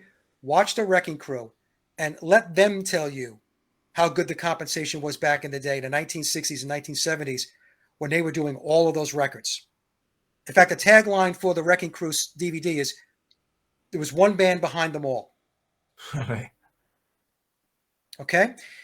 As far as the songwriters go, hey, the songwriters are part of the deep state machinery. It's part of Tavistock. It's part of EMI. And their job was to write these songs, whether it be Theodore Adorno, whether it be George Martin, or whether it be 5 or 6 other professional songwriters. That was their job. And they got paid handsomely for it. Don't think for one second that they were not compensated. This is not like some guy sitting in his basement and he writes a song that he thinks is good and he hands it off to George Martin and the Beatles make it great and he's left holding the bag. In other words, he doesn't get rewarded or paid for or compensated for writing the song. It doesn't work like that. It's a machine. Well, they need the best songwriters, so you're Exactly. going to have to pay the best to do the best, and then they're making far more money than the guys couldn't even make that money himself. So he's happy with his compensation, and then they're happy programming the world with whatever they decide. Another narrative that's out there, Billy, that's not very believable is that John Lennon plays, we're told, the guitar on Dear Prudence. It's him doing the chord picking on the song, right? And the story goes that he was taught that by Donovan while he was in India. Aye. Okay, I can tell you right now, that's not John Lennon playing on Julia. Do you know who it is? Donovan. It's Donovan. Exactly. It's Donovan. I'm convinced it's Donovan you hear on Dear Prudence. It's Donovan you hear on the song Julia. And it's Donovan that you hear on Happiness is a Warm Gun. Those three songs, okay? Listen to some of Donovan's music. Listen to how he picks his chords. And you're going to hear the same style of playing. Because in the presentation, the addendum, what did John tell us about his guitar playing, Billy? He said that when you get right down to it, he's embarrassed by it. Yeah. He says he can make up a racket, basically playing rhythm guitar in Hamburg, driving a band playing along. rock chords, playing bar chords and stuff like that. Yeah. So here we have John telling us in plain English that his guitar skills are not that great. In fact, he said that they were primitive, right? Yeah. Next to B.B. King, he'd be embarrassed. Right. So how do you go from saying that to then getting credited for the types of guitar playing style and techniques that we hear on songs like Julia, Dear Prudence, and so on? Donovan was in India as well for a few months, so he's got to know them. Donovan was very close to the Beatles, very tied into them. So he admitted something recently as well in some interview on YouTube. He's alluded to that. Maybe it was one of your shows. I've seen it. Can't remember exactly, but yeah, he knows. Again, he's done a bit of masterful speaking on the subject that makes me think he was involved. Yeah, there's a friend of mine who sent me a post from somebody that had posted something on one of these Paul is Dead Facebook pages. And this person said that they went to a Donovan concert and they had VIP. Maybe this is a story. So they were able to. It was a meet and greet, and this person had the opportunity to speak to Donovan. He said Donovan, he's on in age now, and he had a cane and stuff like that, and he put on a great show. And he asked Donovan, how is it that the Beatles were able to write all of these fantastic songs? I mean, at the rate and pace that they did. And the guy who put this post up said that Donovan responded by saying that there was a genius songwriter, that while the Beatles were out gallivanting around, and I believe, if I recall, that's a direct quote from the post, these songs were getting written by this genius songwriter. Then he asked Donovan who the genius songwriter was, and Donovan said, "I've said enough. I shouldn't say anymore." Right. Okay. Now, who was that genius songwriter? Many will guess that it's Theodore Adorno, and it could be. But I have argued that based upon everything else that Adorno was doing with the Frankfurt School and writing his books and his lecturing and all that stuff, that the premise that he wrote all of the Beatles music, I have a hard time buying into that one. Do I believe that Theodore Adorno did write a number of Beatles songs? That's very possible, along with George Martin, by the way. And like I said, with a cadre of maybe another half dozen songwriters. It's interesting. A good friend of mine wrote me and said that when he goes back and he listens to the Beatles music from 1962 to 66, he hears two different songwriters with regard to the songwriter that was writing John Lennon songs, Okay. and the songwriter that was writing Paul McCartney songs. Right. Okay, so that was an interesting. This person's very accomplished. Okay, so they would know how to pick this out and hear this. But he hears, in other words, he hears two distinct different styles. So that would say that there was a songwriter or maybe a couple of songwriters that had a certain style where they were writing songs for Lennon, and then those songs were credited to John Lennon. Yeah, because it And makes then them there more was a believable as well, lead doesn't song, yeah, or a lead songwriter with other songwriters that were writing a certain style for Paul McCartney. Those songs are credited to Paul McCartney. But also in the addendum, I replayed that clip with George Martin and Howard Goodall. And This Howard one. Goodall Howard Goodall is an accomplished composer.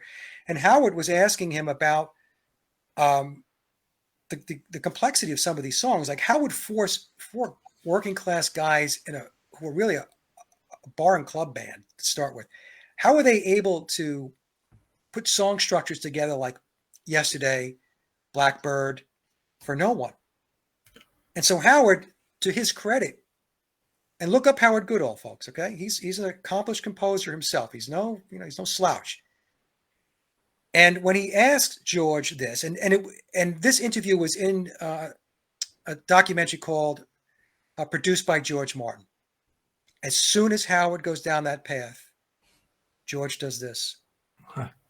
It's the Masonic sign for tell That no makes, secrets. that makes me think, do Masons assume other people in these positions are other Masons? Does he know he's a Mason, or is he just hoping he's a Mason, I don't see how Howard could not be a Mason. I mean, to be honest with you, considering what he's accomplished, but who knows, because what was interesting in that clip was that even though George did this, he kept on talking, he kept going. Except so the chords say this is a cadence, this is very unusual. And George is like, oh, the boys did that, These Anglican structures in the songs that he was talking about, and he was actually playing them for George Martin on the piano. And I didn't have the original clip in there because of copyrights, so I had to do stills, and I had to kind of phase the stills in to show what was going on. But in the original clip, when Howard Goodall first asks George Martin about the song structures, George Martin stiffened up. Yeah. He went like this. And the body language was, I can't believe you're asking me that. There's a camera over there, mate. So George, he got really stiff. He backed up a little bit in his chair, and you could tell he was taken back by the question. And the reason why I think it was so concerning to George Martin was because he knows he's dealing with another composer, not some off the street schlep. This is a guy that knows exactly what's going on behind the scenes and the styles in which these songs are being sourced from. Yeah. So it's very, very telling. And then we have Ringo Starr talking about the songwriters. Oh, just the writers, but obviously referring to the songwriters. The writers, right. I mean, and he didn't say it in just one interview. Yeah. Ringo said it in two separate interviews where he talked about the writers, and he did not associate the writers with John Lennon or Paul McCartney. He didn't make the connection. No. He let the audience speculate and make the connection because people would think, oh, well, who else would he be talking about? He never says Paul McCartney and John Lennon were the songwriters. He said they were mainly the singers. I mean, it's obvious. Well, that's another giveaway, but it's obvious if you don't say John and Paul changed their writing style. That's what you would say. You wouldn't refer to guys in the group as the writers. Right. You would say John and Paul, they changed their style there, and we got a bit more Sgt. Pepper and whatever. Of course. Of course. You would have said John and Paul were great songwriters. They changed up and they brought a different feel to the music. All this stuff. I mean, it would have been John and Paul. You don't say the writers.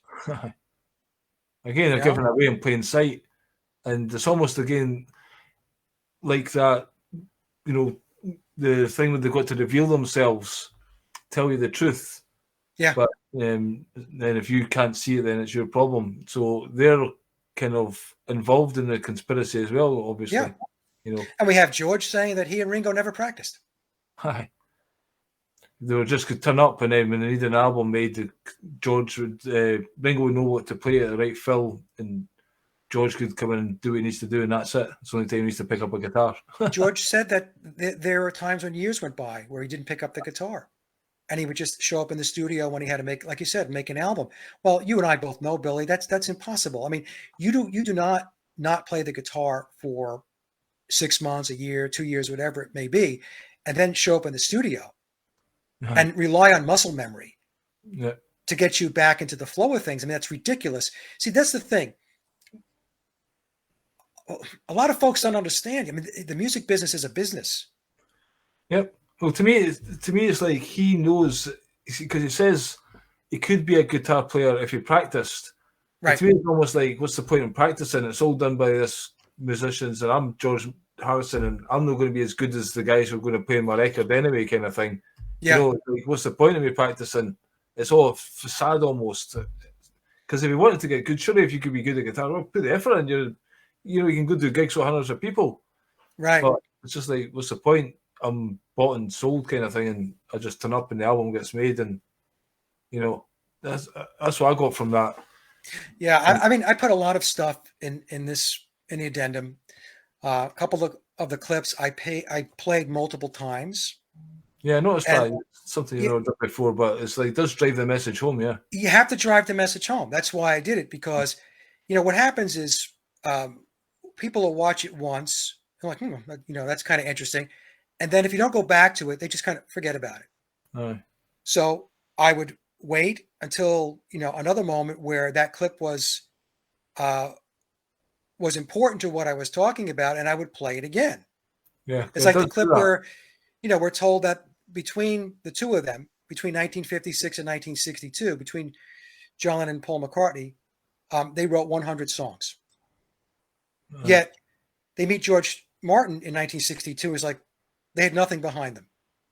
The best thing they had was Love Me Do. And that's even if they actually wrote Love Me Do.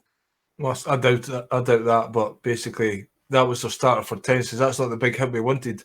I guess, would it been too much to come up with a big hit straight away? I guess to build them up a wee bit, And so Love Me Do was a nice wee one, nothing extraordinary, but it was a good little tune, enough to get them a wee bit notoriety and then building that, Well, Love Me Do?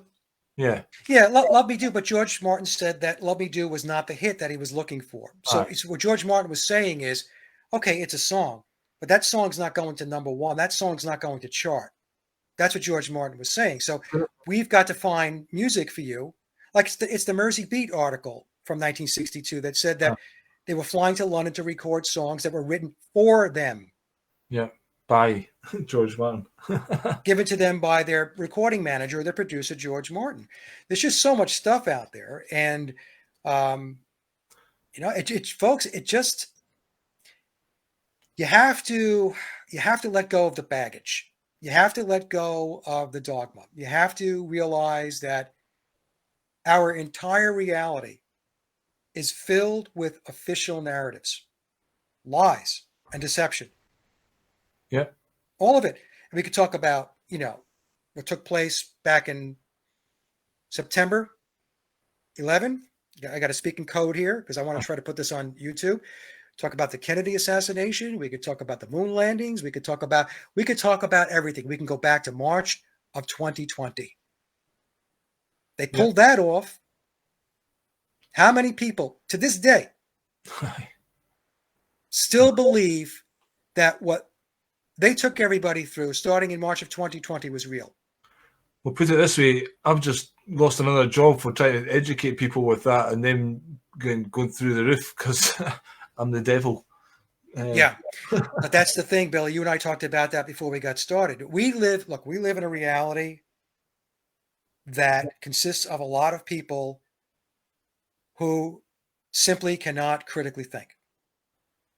We can't talk. This is the thing. You can't even enter a discussion with them because No. emotion just comes up to there, and then it fries their brain, and then they've lost it.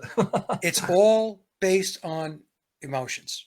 And if you read the book by Daniel Esterlin on Tavistock, this is a key component of Tavistock's strategy to get you into an emotional state. Because when you're in an emotional state, you're irrational. You drop down to your reptilian brain type of functioning, flight or fight. You become very angry.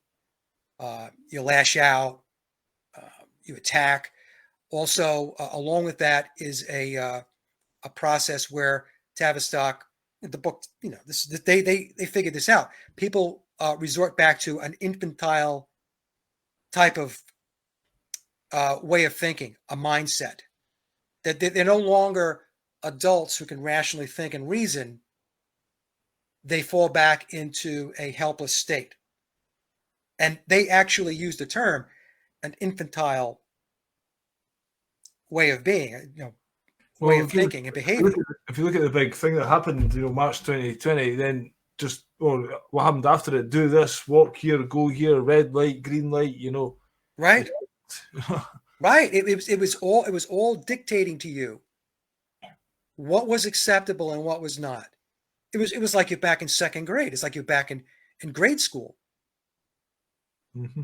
And we talked about in the very beginning about trauma-based mind control. This is all part of trauma-based mind control at an unbelievable level, an incredible level. Yep. And, the record industry, the music industry, entertainment, as we said before, is huge. It's a gigantic lever for them to manipulate people and make them believe certain things and to go along with certain things that under normal circumstances, people just, they would not. But then people are not rationally thinking anymore. Everything is based upon emotion. It's go along to get along. Yep. Nobody is standing in their own authority. They've given up because they've given up their authority, they've lost their empowerment. They've disempowered themselves. Well, I'm just one person. What can I do? Attitude as well. Nobody realizes the power that people do have if they put their mind to something. I was going to ask you, have you ever seen a movie called Josie and the Pussycats? The movie? No, I never watched the movie. Aye, there was a based on a cartoon strip. Yeah, I remember the cartoon. Yeah. Well, you might enjoy the movie. It goes into all this in quite a fun way. And, does it? Oh, aye, big time. It just shows you blue is the new pink. They've got to play the record in the store, and literally girls in the store, we need to buy this, because that's right. And they've got this control center underground, and that's where they put all the subliminal messages on the CDs and stuff like that, and just shows you how they control this band from nothing, and they think they're famous, and then they realize, it's been made to happen for them, and it's a fun movie. Yeah, I'll check it out and send it to you. Yeah, I will check it out. And the thing too, Billy, is people have to. They really have to give up the idolizing and the worship, as we said earlier in the show. Whether you realize it or not, when you worship a band, an artist, an entertainer, a celebrity, they are in a role of like a lesser god. And as I mentioned before, what they're doing is they're usurping your consciousness. That's your non-physical energy. They're usurping your thoughts because you're so focused on that. And they're also usurping your physical energy because you're actually spending money on their merchandise, their CDs, their concerts and T-shirts and all of that stuff. I mean, it's okay to be a fan and appreciate somebody's work and buy their stuff and whatever, but when you become obsessed with it, and it takes over your life and you worship it and you put them on a pedestal and that kind of stuff. Yeah, I mean, there are a lot of people that they just absorb every word that these celebrities, these entertainers, and these artists say, as if there's some kind of seer, there's some kind of unbelievable ultimate wisdom that that they're espousing, and it's nonsense. You have to understand that these people were placed there. They're props in the theater of the absurd. Yeah. And as long as you continue to latch onto them, and you follow them to such a degree that you're actually taking away from your own life. Yeah. Seriously, if you want to invest in someone, invest in yourself. Invest, do your own creative things. Yeah. I mean, I know people who are like adults, it's like 30, 40 years old, and they're still getting boy band posters on their wall and stuff like that. It's like, yeah, it's crazy. It's absolutely crazy. Look, like I said, I was a Beatle freak. I had all kinds of Beatle stuff, posters and stuff. You can still see some of the stuff. I got, Abbey Road up here, and I moved a lot of stuff. But I have a lot of memorabilia and merchandise over the years because I started this when I was 8 years old. I'm 64 now. Right. But over the last 7 years, no, Billy, I stopped. I just can't participate in this reality anymore. There's a certain level of interaction you have to have because we're operating within their construct. They created this reality. They created the companies that we have to deal with, the infrastructure and all that stuff. But to the degree where you can step outside of it and reclaim a big piece of your own sovereignty, then you need to do that. You really do.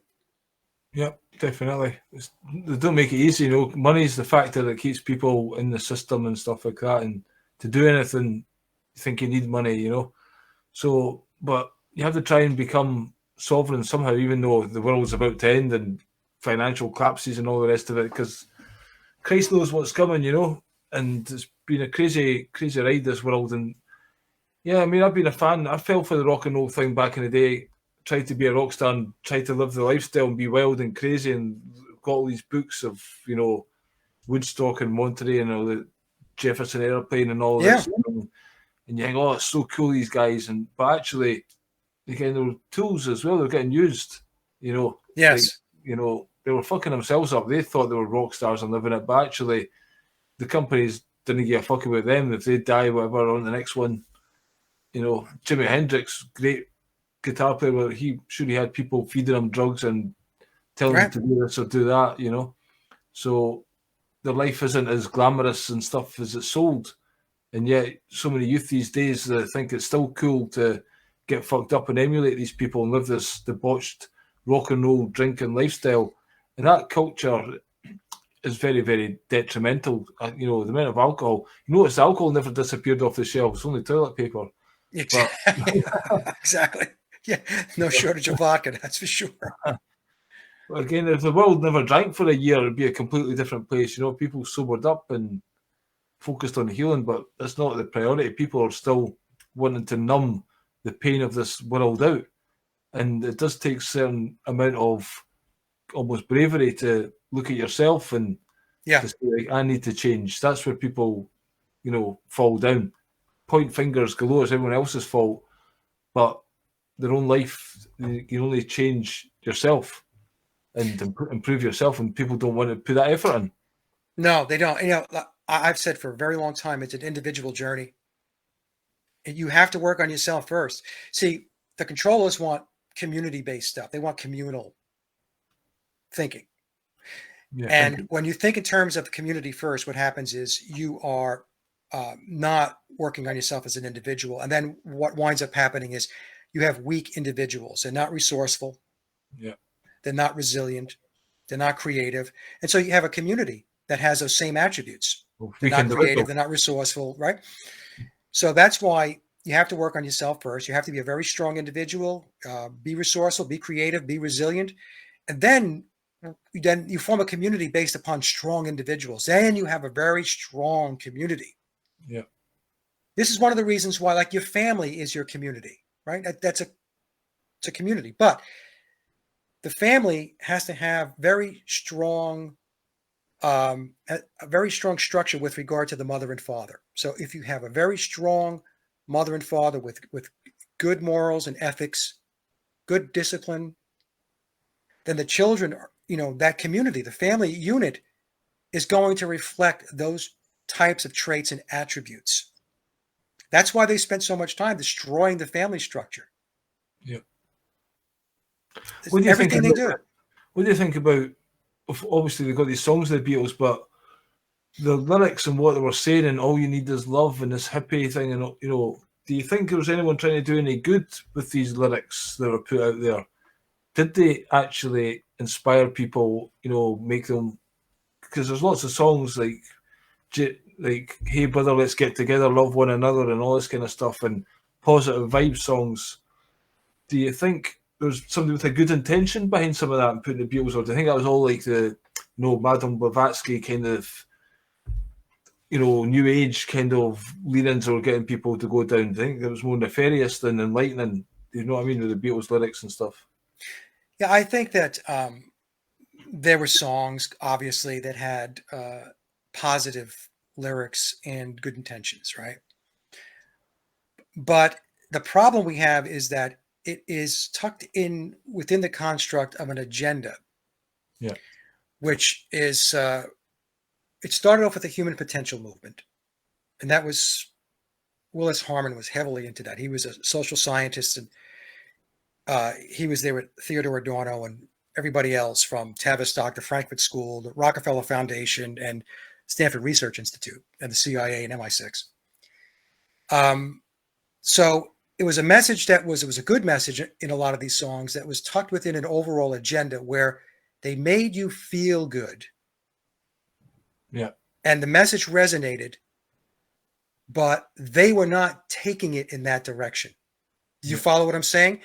It's almost like, the way I kind of see it is, they dangled a carrot because they know what motivates humans.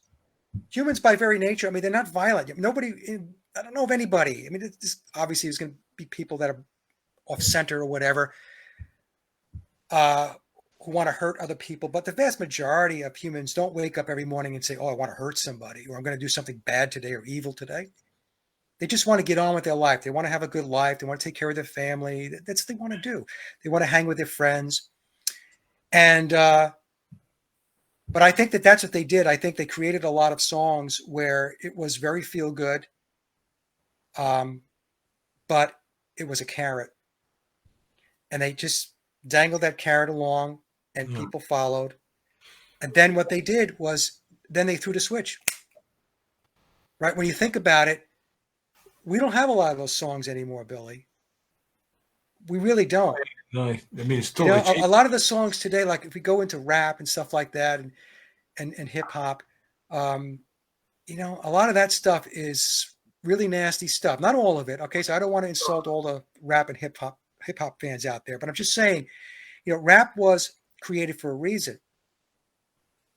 And rap has that constant beat, the lyrics. It was created to be hypnotic right out of the chute, and to put people into a trance. And actually the vibration of music has a lot of effect on people's moods and so on. So that's what I think they did. Because I go back to a lot of songs and I love them. I love the song by Johnny Nash. I think it was Johnny Nash. I Can See Clearly Now. Yeah, I always loved that song. And I go back a ways. But just on that topic, it could be a great song. It's really beautiful, but you probably heard the guy John Todd, who was in the Satanist and the record industry, and he says that they do these black magic. Again, that's just rituals. That's to do the subliminal and the master. So then, even if it's got positive messages on it, you're still listening to their intent, buried in the subconscious. So that's an element of it, Yeah, what it is it's been a slow, methodical, incremental march. That's why I was saying before, the different genres are different components or different phases or stages of the overall conditioning program that they have out there. So there's a lot of good music out there. In fact, I was listening to an interview by Alan Watt. And Alan was saying that they play that at the end of an addendum. At the very end of I put an Alan Watt, actually 2 Alan Watt clips at the very end of my new presentation, the addendum. And I don't know if this was in the addendum, but it was another piece I was listening to, and he said that because he was in the music industry, he was a studio guitar player, session player. A lot of people I don't think know that. Yeah, I didn't know that. No. Yeah. So he was saying that the word had come down at a certain point. I think it was in the 1990s or so, that music now had to be oriented toward gender neutral. That's right. I was going to mention that during the interview, actually, so probably wasn't the addendum. Yeah. So that was interesting, right? Because I thought about it and I said, really? So it went back 30 years ago? Aye. the whole gender neutral thing? And he said, yeah, the word had come down in the music business. No more like he, she, all that stuff. I mean, I guess occasionally going to get he, she, but they were moving the majority of the songwriting and what was going out into the public domain to be gender neutral. Aye. Like, right. So you can listen to some of those it. songs. You would think to yourself, oh yeah, that's a very inspiring song, but people are interpreting it based upon, how they're interpreting the song. Oh, he must be talking about a guy, or he must be talking about a woman. But in reality, there was nothing specific about a guy or a girl. Yeah. And so that was the beginning. When you think about it, it was the beginning of the movement going forward. And look at where we're at today with the whole transgender agenda, right? Yeah, scary. Yeah. But so, I've been a couple of workplaces recently. One guy was playing this rap music like 8 hours full blast, and I was losing my mind. It was so bad to see the vibrations of it and just the constant. Like I go on stage and whatever, I swear, but this was just OTT for the sake of it, and just like, Ken, calm down, Yeah. And then there's so many young people these days as well in this other place, and they're like this hardcore doof, doof, doof, doof, and it's like full on banging, and they're like it for 8 hours. I'm like, that is fucking horrendous. Okay, yes. that is just not music. And you try and play them some other stuff, and they just didn't get it and didn't like it. It's like, has humanity been reduced to that? God help us all. It's conditioning, and that's the thing. Tavistock is heavily into sound as a way to mind control and to condition. In fact, in the Alan Watt interview, he mentions George Martin was a person who was an expert in how sound affects humans. All right. Interesting. Very interesting. So, I mean, I didn't know that. It wasn't until I listened to the Alan Watt interview that we got that bit about George Martin and some more about his background, because up to that point, I didn't know that he was an expert in sound engineering and how sound can affect the mind. Well, I did send you a clip on Twitter. I don't know if you had a chance to watch it or if you're aware of this clip, but there was actually 2 tracks that George Martin recorded with, I think it was Peter Sellers and Spike Milligan. Yeah. And in 56 he done this. And if you listen to it, to me it's got elements of the Beatles kind of All You Need Is Love kind of production elements in it. And you're like, he was doing that in 56 and quite, because it was a comedy thing. I don't think it actually got released until these days on YouTube. Have you heard of that track? No, I'm going to take a listen to it. You send me the link? I'll send you a link to one of them, but obviously on YouTube you'll find the other one with a bit of searching. I'll take a look. I'm sorry. I mean, I was so heads down with this addendum presentation that there was a lot of stuff. I'm just catching up with emails now, to be honest with you. Aye, just the past couple of days I've sent it because I just thought, I wonder if you've heard it, because when you listen to it, it's like very Beatles, the horns and all that kind of stuff. Yeah. It's like, that's quite advanced, I thought, for 56. But yeah, it's an interesting one. So obviously, he said he had his background in comedy, but he was obviously doing music production and stuff. He absolutely was. I mean, people don't realize that EMI gave the Parlophone label to George Martin. All right. So, EMI wanted to do something with the Parlophone label, and they handed it off to George Martin. Right. He got promoted, and he was given an entire label under the EMI umbrella that was his. So, look, you don't get to manage a label like that unless you're doing really good stuff in the minds of the EMI hierarchy. And George Martin was very talented. There's no question about it. And his role, I mean... Well, John Lennon alludes to that as well, doesn't he? He says, George basically took us on board. We worked well with him. He could tell what we wanted. But really, he was practically saying, George is the man, almost. Yeah, and the way John Lennon explained it, it almost sounded like they were a kid in a candy shop. Aye. Like, yeah. Oh, can you do this? Can you do that? And so George would say, well, how about this? And he would say, how about an oboe? And they'd be like, oh, what's an oboe? What does an oboe sound like? Right? I mean, this is how John was telling the story. And I was listening to it. Again, folks, this is in my presentation. And I thought, wow, they, you know, the way John's telling the story, it sounded like they were, yeah, like kids in the candy shop.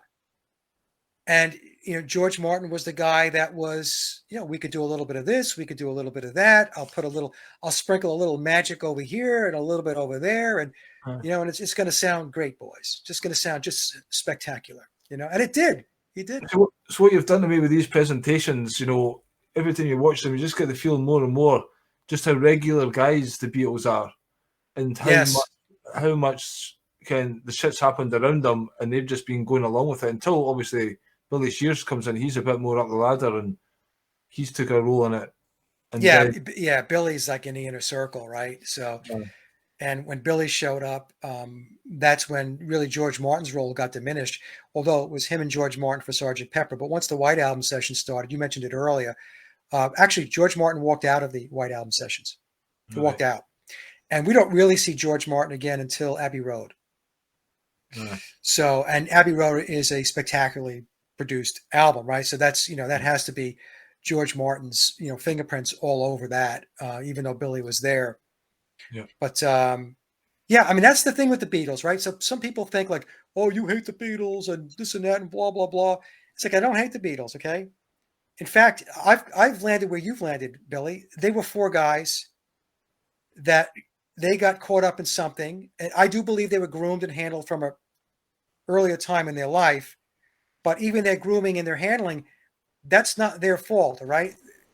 There were people that were pushing them along. And if you're starting at an early age, let's just say they started preteen, teens, or whatever, you know, I mean, you're being steered by adults, and kids trust adults, and you're being moved along the timeline, right? Along the climbing the rungs on the ladder. And, you know, they got themselves into something that was way above their heads, way above. And I mean, there's interviews later with John Lennon, you know, saying, talking about the Beatles in that kind of almost a derogatory way, and say you need to grow up to this interview, and the world's not like that and stuff. You know, it's almost like he's been pissed off that he's found out. That's what the whole Primal Scream album, people were telling him how he was used almost, and I think that was got his goat a wee bit. And yeah, but who knows? John Lennon, he went quiet for 5 years as well, didn't he? You know, he went quiet. Just like a recovery of how they were used. And again, then with Double Fantasy, is he the same John Lennon? Got to ask that. And, you know, again, did he go and just want to join the industry? Did he have that talent to make that album with Yoko Ono, Double Fantasy and stuff? Or is he just getting used in later life? And was he the truthful? Because he could have been involved in the Beatles and then he's discovered it's fraud, and he comes out with Bagism and Peace and Love. Yeah. Was, you know, people, that kind of got a lot of, when John Lennon died, we lost that symbol. At least he was the guy to speak up for peace and love and stuff like that. And that was a big thing, and almost like JFK in society, people felt that death. So that could be part of the operation as well, to kill the hero, you know, the peace and love guy. Yeah. Yeah, look, I mean, John had a lot of he wasn't you know, always a shining moment. I mean, it was, you know, there's a lot of stories about him and his abuse with Cynthia Lennon and stuff like that, you know. But you know, we don't know the extent of the programming and the conditioning that they were exposed to, you know, and in the addendum, the presentation I just released, in that interview, I think that was with Rolling Stone magazine, if I'm not mistaken, he called Bob Dylan a myth, That's right, yeah. Paul McCartney a myth, McCartney a myth, and he called the Beatles a myth. I mean, in that one interview. So I think, you know, John, I think he had become a loose cannon. Aye. You know, and when you're doing interviews and you're saying your best days were back in Hamburg and not when you were a Beatle, and the best songs were when I was not a Beatle, you know, this is not what the controllers of the official narrative want to hear. And when you think about it, when did John Lennon play any of the Beatles songs when he went out and played live? When he played, I think it was in Toronto, or he played in New York City. I think it was Madison Square Garden. I think he played Come Together, Madison Square Garden. But I mean, like, he didn't play In My Life. He didn't play Girl. He didn't play, I mean, pick a song. The Ballad of John and Yoko. The Ballad of John and Yoko. He didn't play any of that stuff. So you have to ask yourself, why is that? I remember reading a story from years ago where George Harrison was on tour and he was playing music, you know, his solo stuff, and he didn't play any Beatle music, and the crowd had gotten upset and they started booing him. Right. And even George, you know, he got sick and tired of talking about the Beatles, the Beatles, the Beatles. There's an interview he did with 57th Street. In fact, it's the same video that I got the clips in the addendum with Philip Norman, the author, where he was explaining how George was treated in the studio by George Martin. He was dictated to, you will play these notes, right? And, you know, even George Harrison, you could tell after the whole thing was over, there was not a lot of like warmth looking back at their Beatle period. Yeah. And you would think that for all that the band allegedly accomplished as songwriters, even George, right? Yeah. Well, it's like the astronauts when they came back for the moon. Exactly. It's the same thing, Billy. It's, you know, they just didn't look like they just had a shining moment. Hey, we're the men. We know all that. Yeah. And that's the thing, you know. That's what strikes me. And when you listen to John's music, especially post Beatles era, it doesn't sound anything like his Beatles period. No. Yeah. You know, he took a lot of shit for Sometime in New York City. You know, because the songs there, I mean, they weren't great songs. And he got clobbered for that by critics and fans alike, you know. And I remember reading another article where he said that, you know, he made a mistake with that. All right. Is that an album? I've never heard that album of his. Yeah, I mean, he had, you know, the first album, Plastic Ono Band with God and stuff like that. That was a good album. It was very raw. Yeah, that's a classic. Yeah, I love the album. But the songwriting is nothing like the songs that you hear 62 to 66 or even 67 to 1970. It's not, okay? We have the Imagine album, which I think overall is a solid album. Even though it's told in memoirs, he didn't write Imagine. It was generously credited to him. I think that's the words that are used in the footnote. But that's neither here nor there. I mean, just talking about the quality of the music that we're hearing. And I like Walls and Bridges too. I think it's very introspective, even though I think that Harry Nilsson had a lot to do with that particular album. So I don't know. It was a very different existence for all of the Beatles once they broke up. Oh, aye, totally. You know, especially for John and George. And even when you listen to Billy's music, you know, especially when he first got started, his first album is McCartney's solo album, and even Ram. I mean, I like the Ram album. It's one of my favorite solo quote McCartney albums, Billy albums. But you know, it's not really Beatle music. Yeah. So you have to ask yourself what happened. Why is that? Yeah. Basically, they had awesome songwriters, and it was a big, massive operation. Other songwriters, other musicians, you know, studio players, and so on. And if George Martin wasn't producing, you know, because the producer has a lot to do with what that record is going to sound like. Well, they called him the fifth Beatle, but to me, he was the Beatles, essentially. He was the managing director of the Beatles psychological operation known as the Beatles or Beatlemania. There's no question in my mind. And George Martin was, his role was just, I mean, you can't overstate it. Yeah. He's the glue that kept it together, and he's the one that marched it forward, and he's the one that made it what it ultimately became. Him, and I think that working with Theodore Adorno as a social scientist out of the Frankfurt School in Tavistock. Yep, and obviously enabled by all the right people to get on the right show and stuff like that. Yep. It's a huge operation. You've done a great job exposing that. What's next for you in the whole Beatles world? Have you got other things? Oh my God. Well, you know, I don't know. I think I'm going to slow up on the Beatles stuff. I mean, after the addendum, as I mentioned in other shows, Billy, it's kind of like it's gotten to the point of diminishing returns, and I'm not interested in Billy ticker tape parade stuff, Billy Shears, you know, Paul McCartney ticker tape stuff, as he heads out. By the way, I will say this: a friend of mine who is very credible and who is, he periodically makes his way into circles where the beautiful people gather, said to me that I won't get into exactly what it is, but Billy has some health issues. I'll say it that way. Okay.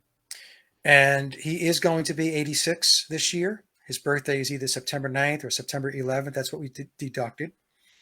He's not 80. Paul McCartney would be 80, but Yeah. he was 86. So What's going on then? Is it? that's what I was told. But also, you do see sometimes a picture of him with his wife, but he's a different height compared to her. Yes. I was going to say though, February 21st was it? Oh yeah, I'm glad you brought that up. Yeah, February 21st. So, in Memoirs it talks about February 21st, and I did ask Tom about the date, and he says, Mike, I have no idea. He says, what the date means. He says, but it was there to be put in the book. So that tells you there's a certain level of direction that Tom is taking to, Tom is not three authors. No, he's not three authors. I mean, the people play, go find something better to do with your life than to sit there and play with anagrams. I mean, you can anagram your own name and come up with something. And then, and even if it says, he's three authors, I mean, so what? What does that mean? What does it mean? Where are you going to go with that? Anyway, that's just silly stuff. But the 21st, what happened was I originally, based upon some comments that had come through on my main channel, they said, hey, that's Shrove Tuesday in Catholicism, absolution, forgiveness of sins, and all that stuff. But then later found out that it it goes back to an ancient Roman festival called Feralia, Feralia. Yeah, Feralia. And Feralia was all about worshiping and paying homage to the deceased, respect for the dead and the deceased. And the way the legend goes, in a particular period of time when Rome was at war, they didn't hold the festival of Feralia. And when that didn't happen, the spirits became restless and there were hauntings and all of that stuff, right?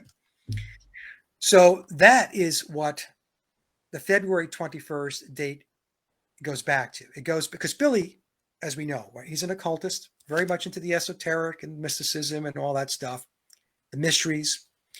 And so the 21st marked a period in time when he was paying his respects to biological Paul McCartney. And based upon what is in Memoirs, it's telling us that date allowed him to actually detach his spiritual attachment to Paul McCartney. So in the book, it tells us that he has an actual spiritual soul attachment to biological Paul. That biological Paul's soul is attached to Billy's physical body, and so therefore two souls inhabit the same body. And Billy depicts this on his McCartney 2 album cover. So if you look at the McCartney 2 album cover, it's him, his face, the center of the album cover, and then there are two shadows, one to the left and one to the right. And the shadows in themselves have significant symbolism as far as the occult goes and souls. So some people are going to buy into that, others are not. It doesn't really matter whether you believe it or not. It's what Billy believes because that's his life, right? That's how he runs his life. And so that's his understandings and his philosophy and his spiritual leanings. And so the 21st marked a moment when he paid his respects to biological Paul McCartney based upon that festival, that ancient Roman festival.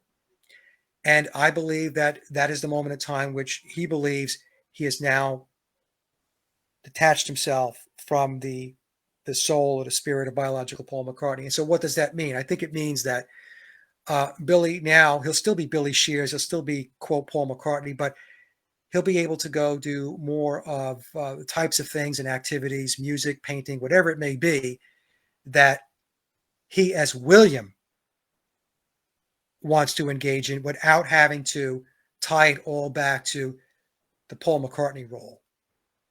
So that's what I think, because there's some people out there, it's just so many folks out there They just goes back to what I was saying before. The world is run by occultists. So there are key dates and stuff like that that are very important to them. Yeah. Because you don't know anything about it, and because you don't know what a certain date or a certain symbol means, doesn't mean that it doesn't mean anything. Right? Because I had some people say, oh, well, the date came and went, Mike, and nothing happened. I'm like, wrong. Something did happen. But you have to understand the occulted aspects of it to understand what really took place. You know, going back 2 years ago, I said, I don't know what was going to go on with that date. Was he going to pass? Was he going to retire? I had no idea. I just said that the date was in the book, and because it's in the book, it has some significance. We'll have to figure out what that means down the line. Well, we did figure it out down the line. You know, in fact, Kat from Supernatural Beatles channel also did a piece on it as well. Shrove Tuesday and the Festival of Veralia. So yeah, I wasn't the channel. That's a really good channel. That her channel. Yeah. Yeah, I mean, her channel's great. It's she puts a lot of work and a lot of research into what she does, and you know, and doing the voiceovers. That's not easy stuff. Okay, so when I did the voiceover for the Addendum, that was 30 pages, typewritten in Microsoft Word, you know, to pull that all together. And you know, she has to be doing the same thing. You're not talking off the top of your head. You have to gather your thoughts. You have to structure it. And then you got to tell the story. Yeah. You know? So I recommend subscribing to her channel. Yeah. Supernatural Beatles. Yeah. Supernatural Beatles. Yeah.